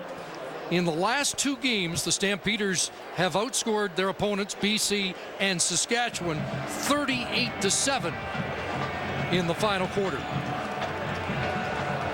Better defensive effort from the Saskatchewan Roughriders in this game that I've seen. I mean, those are good numbers, over 200 yards for Bo, but not great. Not what we're used to seeing, and not the points on the board that we're used to seeing. Yeah, that passing total inflated by the 61 yards to Messam that results in a turnover. And has a back-to-back turnovers for Calgary on offense. He'll sling it to McDaniel. And Marquay McDaniel goes over 100 for the 3rd time this season, and the 2nd straight time against Saskatchewan. Great route runner, understands defenses as well as his quarterback. So he just takes a look at where Buddy Jackson lines up, sits down, and then fades away from that inside cover. 21 straight games with a touchdown pass for Bo Levi Mitchell on the line, too. You can keep that streak alive. On the line, he threw an interception on the last series. Has not thrown more than one in a game this year. Fake to Harrison, pressure on, got it away, and Durant makes the catch and battles his way out of bounds around the 39. So close to 9 yards for Durant. This is about where in their last game Mitchell took control with 2 long drives, a 12-play and a 9-play. He kind of throws it around, pressure there, and just threads the needle to Durant. They had 154 yards of offense in the fourth quarter of that game, 23 plays, and about 12 minutes of possession. Here again, Harrison, and he gets stacked up, and on second and about 2.5. There's the didn't stop. Get there. Now there's the stop. Jeff Knox part of it. And that may be the stop that makes the difference. The Riders couldn't get it in the fourth quarter in the first matchup. The Stamps offense staying on the field. Now they got one more down to get the stop. This is a big one. One more down to get it. 3rd and 1, and they'll get it with authority. But the ball popped loose. Did we get a whistle? Calling him down by contact, but we'll take another look.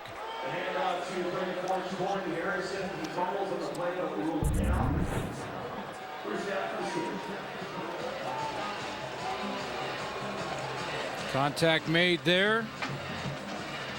Like the one knee was down as he got twisted around and ripped out. Well, they haven't got the stop yet. I spoke prematurely there. Fresh set of downs at the Calgary 44. Over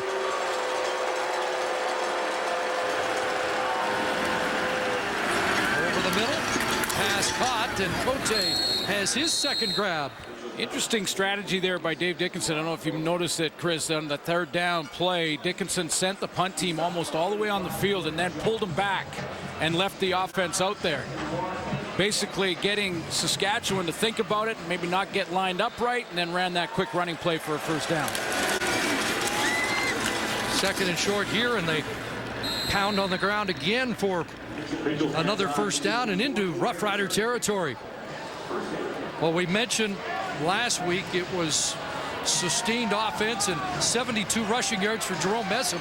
That was Torrey Harrison that time, but the ground game, Saskatchewan couldn't stop in the fourth. Yeah, deja vu. I mean, 1 possession game into the fourth, 2 drives by Bo Levi Mitchell, game, set, match. Now, can the Rider defense get the stop?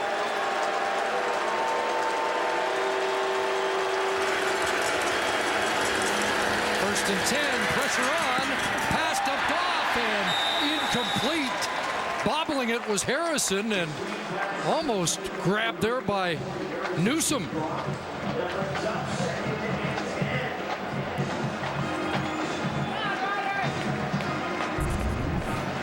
Greg Jones going to be causing the problems here for Mitchell in that A gap between center and guard. Just runs right by his man. Looked like Shane Bergman in there.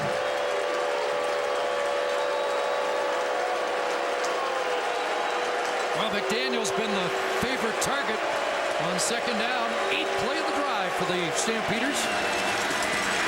And it's dropped off and dropped.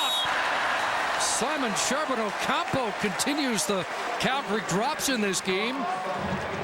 Should have been an easy catch, but he was running before he secured it. Yeah, and may have lost a little bit of it in the sun here. You can see the long shadows there. I don't want to give him an alibi, but he turns up and look at the yards he has. Only needed another couple to get the first down and move the chains, and Bo Levi Mitchell's had that. I've counted 4 or 5 drops now. And he looked up at the sun to see if that was a problem. Nevertheless, they dig themselves out of a hole after a field position start at the 17, and they'll put the Rough Riders deep in their own zone for their next possession. You can tell that sun is a factor in getting the spot here, and they're going to mark him out at the 15-yard line, where we'll have a special guest when we come back.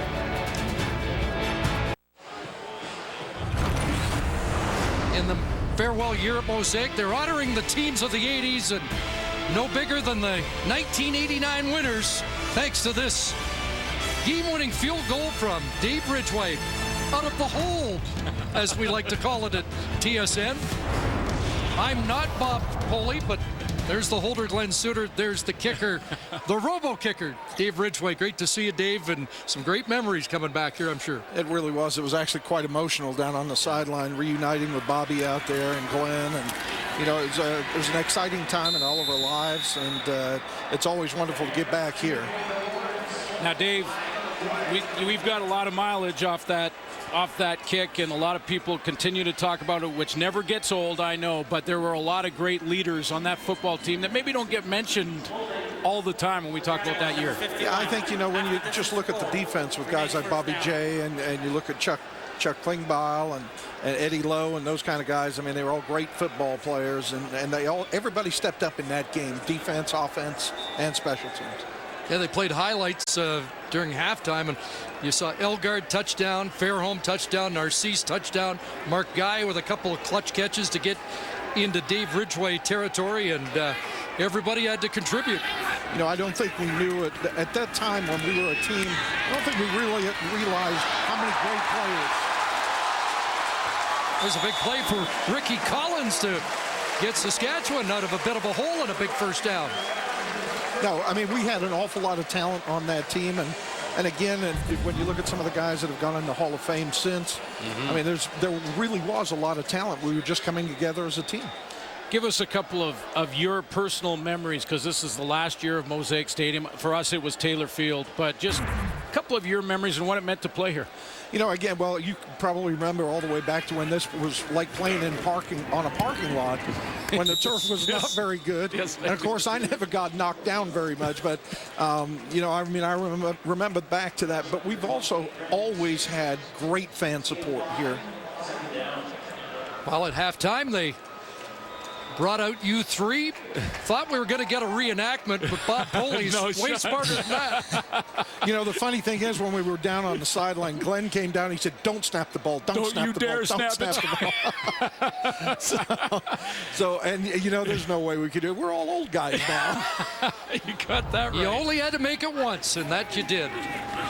I forgot to mention there was an interception in that game as well by a guy wearing 27. There's a clutch catch for number 6, Rob Bagg, and the Roughriders with 2 big first downs to get up close to midfield. Big catch, and he gets rocked over the middle here. Didn't catch the number of the linebacker, or maybe I should say the truck who hits him. It's coming from the left of your screen to the right. And watch the hit that he takes. Excuse me, opposite. And watch the hit he takes. Alex Singleton.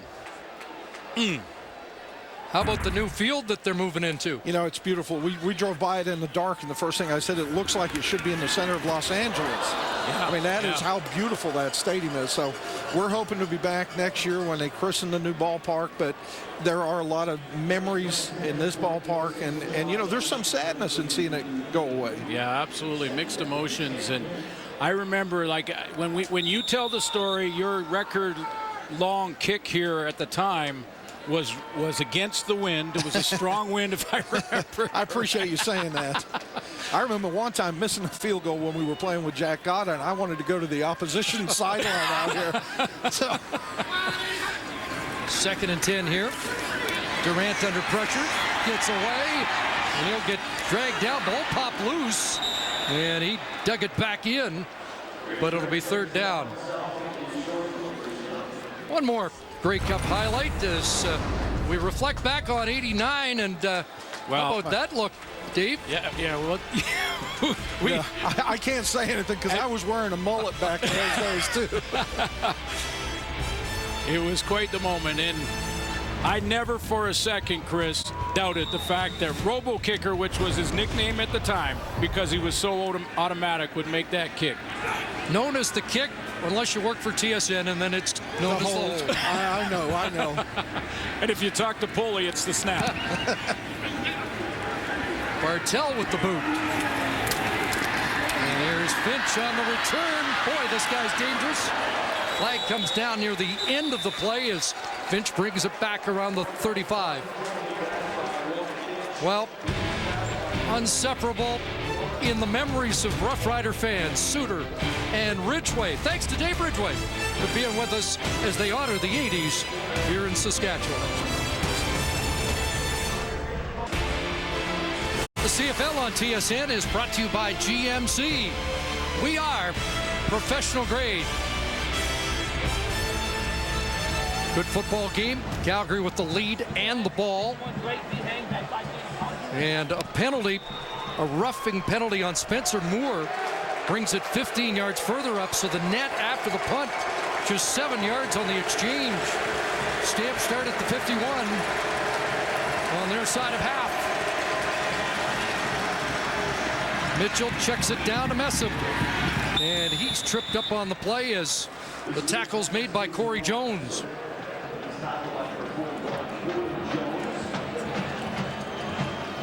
Little reset motion here from Bo Levi Mitchell. Watch how he's going to get the guys coming to the line of scrimmage, make Saskatchewan declare, drop him back off, and now he has a better idea of what kind of defense he's going to face. Drops it off to Jerome Messam for pretty good yards on first down. Sun looks like it's a bit of a factor for both teams. You saw the Riders squinting toward the bench to get the defensive calls, trying to shade that sun.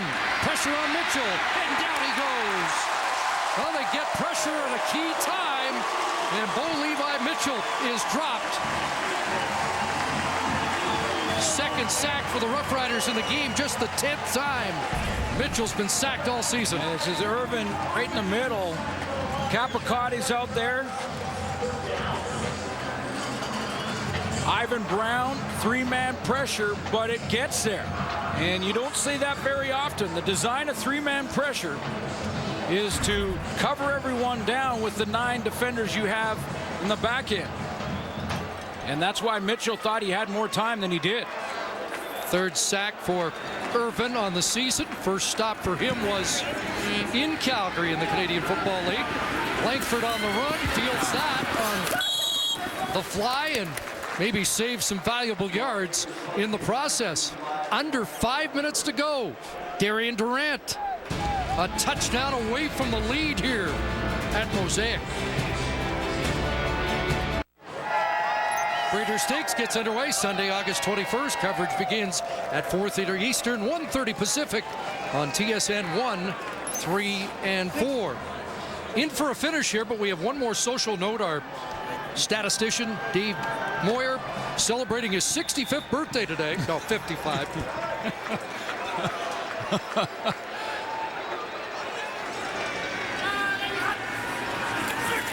Darian Durant to work. Sideline pass. And Chambers has the catch. And a flag at the end of the play, as Chambers lowered the boom to get close to the first down. And Deron Mayo was over there, and it looked like it may got a face mask call. Face mask. Calgary, number 25.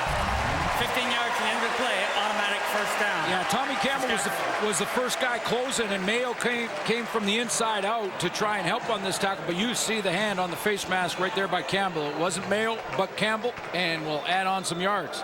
So Chambers, the 5th different receiver for Durant, and the penalty against Campbell moves the ball to midfield.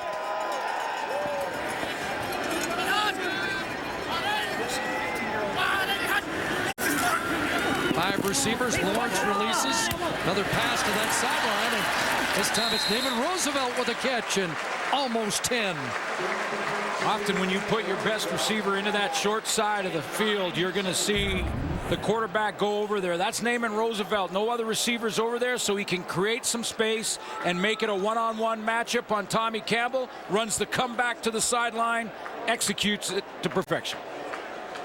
So 2nd and inches, just see how aggressive the Rough Riders are. They'll stay on the ground, and Durant, who's the leading rusher in the game, now has 71 yards on the ground. Yeah, the passing numbers for Darian Durant don't jump off the page at you, but now has 201 yards passing as this fourth quarter runs down, and we're used to this year 300-yard passers on a regular basis, but he is involving that run game more.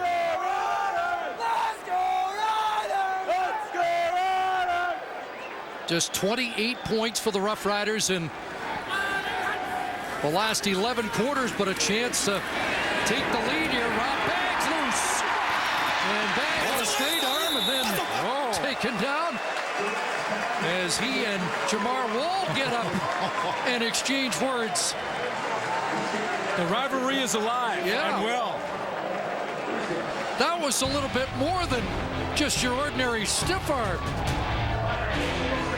Rob Bagg with a right hook.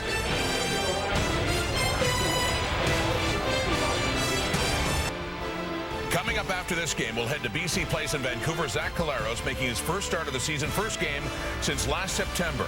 The Ticats up against the Lions. But first, we got a finish brewing here in Regina. Let's go back to Chris and Glenn at Mosaic.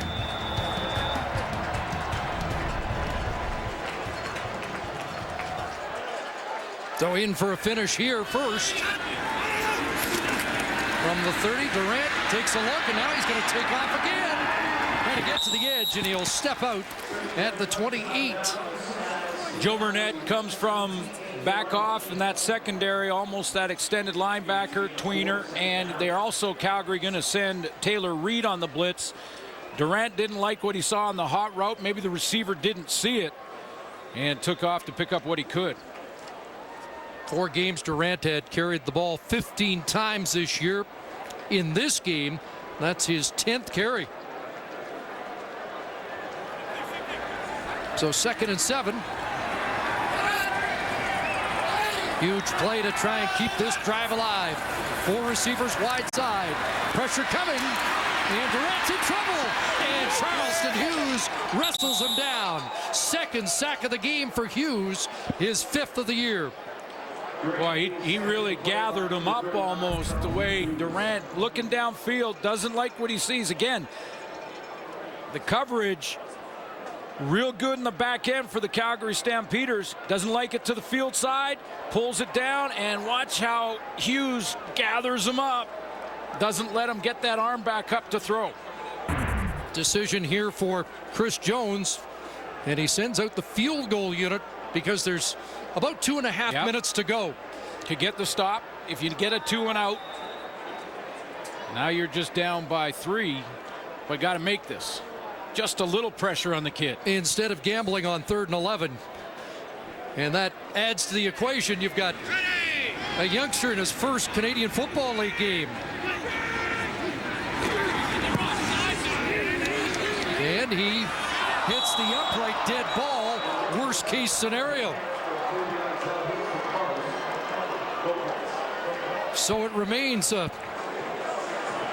6-point lead for Calgary. Those tough on the field deserve a truck that's tough on the road. The 2016 GMC Sierra. From 40 yards out, off the upright dead ball after hitting a 54-yarder earlier in the game. Quinn Van Gilswyk hits the upright, which means even if the defense now gets the 2 and out they need, Chris Jones still needs the major. No longer playing for the tie. And Gilswick's got a long way to go to get to that robo-kicker type nickname. Here comes heat. Oh, Levi Mitchell gets it away. Simon Charbonneau, Campo's got it. Campo down inside the 25. What an enormous play as Mitchell airs it out. He's going to pay full retail for this throw. Bo Levi Mitchell's going to get hit. The blitz coming from the secondary. In fact, Chris Jones sends the house. That's Ed Gainey that hits Mitchell. He has to hold it for that extra second so that his man can get in behind Colbert. Simon Charbonneau Campo with the big play. 64 yards. Campo with 66 on the season prior to that catch. So the Stamps already in scoring range to make it a 2-score game. Messam straight ahead. Yeah, that's exactly what Dave Dickens will do. Grind it down, take the clock down as far as he can, and put it in the middle of the field to get it to that 2-possession game, worst case scenario. Now, we've said that before, and in this passing league, lot of times these coaches will put the pedal to the metal and just get their star quarterback to go ahead and throw it and try and move the chains and finish this game off. Mitchell's touchdown passing streak on the line with 21 consecutive games. He may not take a shot here. He'll stay on the ground to Harrison with the cutback. And Torrey Harrison dropped around the 13-yard line. And the field goal team looks like it will come on. Yeah, I was going to say it depends on the spot here because Harrison kind of rolled forward, but they're going to put it back where it's at least, well, almost 2 yards, it looks like. Yeah, 32. No question there for Dave Dickinson. So just over a minute left. The Roughriders have a timeout and are using it here. Reminder coming up right after us. Good to see Zach back and in a great matchup against Jonathan Jennings. Ticats Lions coming up next.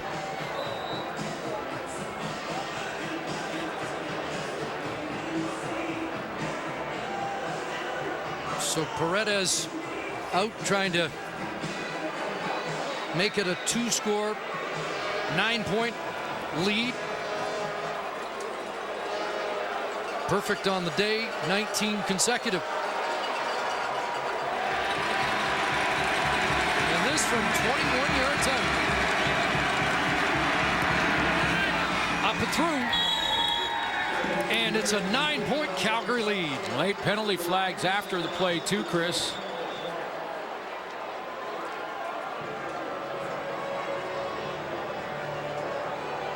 Boy, that was clutched by Bo Levi Mitchell, though, under duress. And a 64-yard bomb to Charbonneau Campo to create the opportunity for the clinching points. Van Gilswick still. After the play, major foul, unnecessary roughness. Saskatchewan number 27. 15 yards to be played on the kickoff. So Kevin Francis called on for unnecessary roughness. It was that kind of play, and this is what, when you don't have a record after 40 starts of 32-7-1 unless you make a lot of these kind of plays when it's money time, clutch time. He takes a hit from Ed Gainey. Mitchell finds his target in behind coverage and has the confidence to launch one deep with the game on the line. I mean, it's where the play took him. It's where the read took him. And he just had to buy a split second for Campo to get in behind Colbert. Saw Bo chatting with some of his fan club over on the far side. Looks like he's going to get the last word in again today.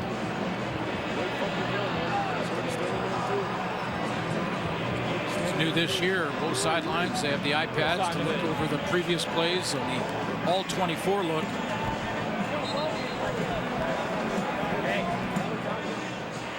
You know, that missed field goal, and I'm not, you know, obviously it doesn't come down to one play or one kick, but the missed field goal does two things. It drops you as far as the emotion of the game. It kind of is like a shot to the stomach, and I don't want to put it on the kid. I mean, he's got a great future ahead of him, and he'll be around. He's got to bounce back from it, obviously. Paredes wants to keep this in play despite moving up 15, and Michael Ford, the newcomer, gets his first touch, and it's a long field after that big special teams tackle from Alex Singleton. Couple big hits for Singleton. Got a chance to play when Taylor Reed was out of the lineup for a game. He got a chance to start on the linebacker spot, but he's made a couple. Nice big hit on Rob Bagg as well. That's a quick stop. Yeah.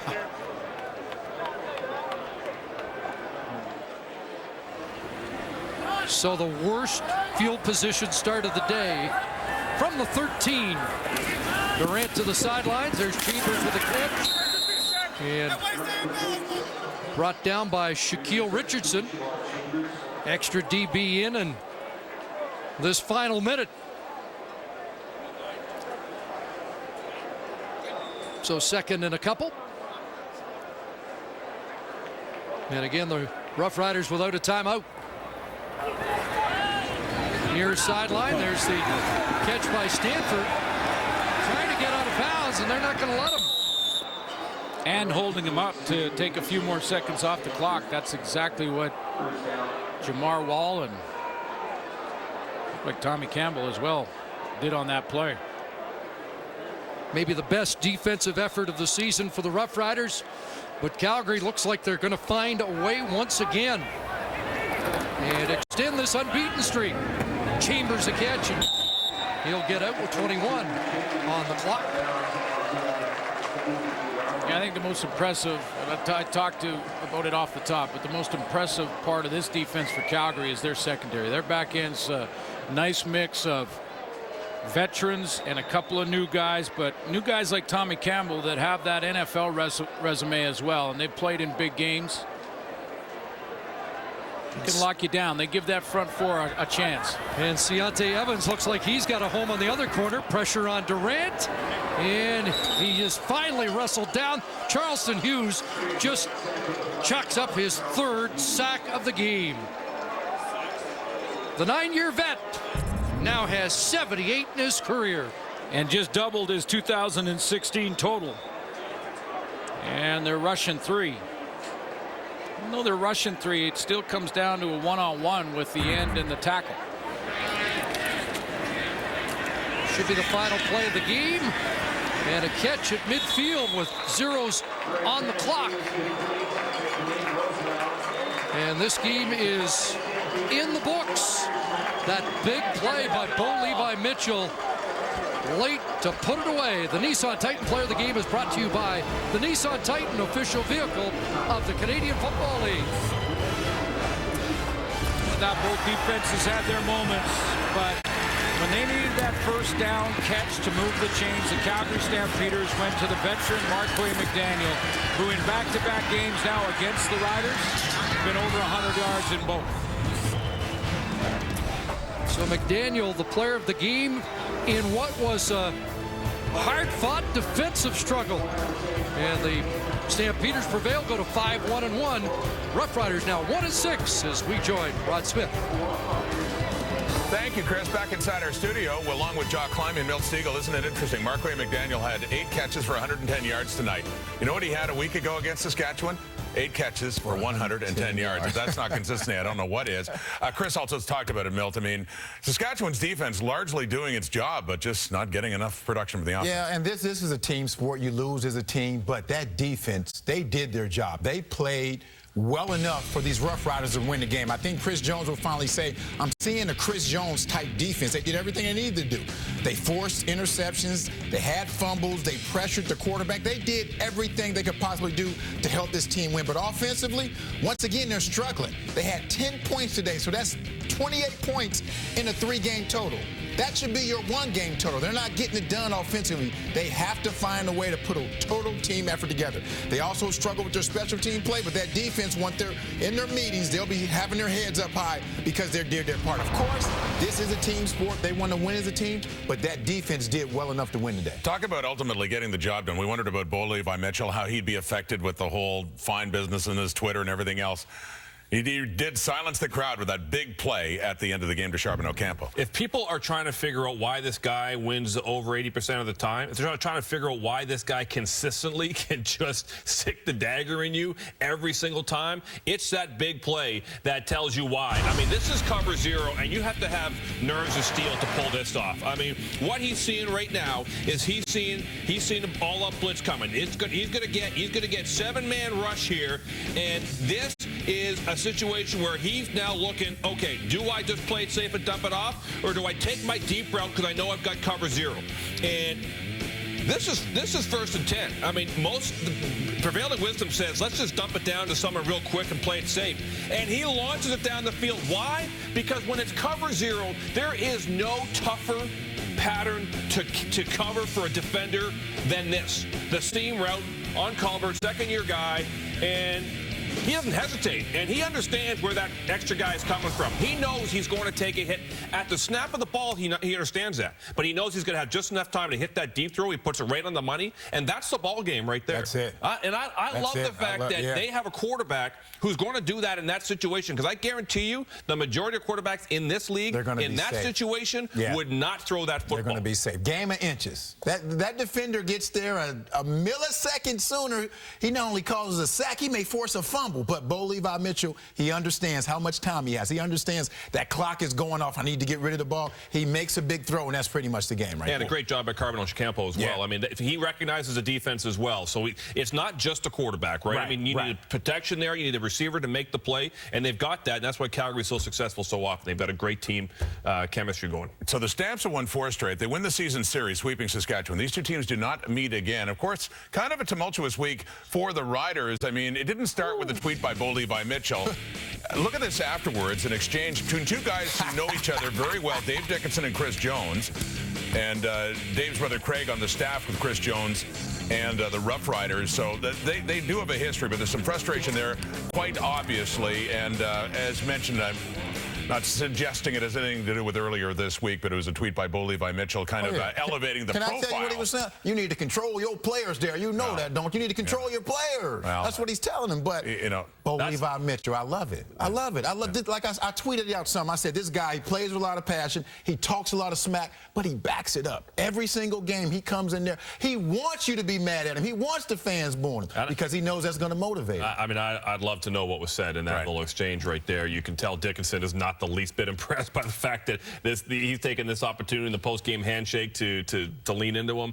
I suspect it had to do something to do with that. But, you know, I thought it was interesting. Chris Jones at halftime did an interview on the sidelines with Lee Jones, and he says something about, oh, you guys are always so critical. We played well for 3 quarters, and all you do is talk.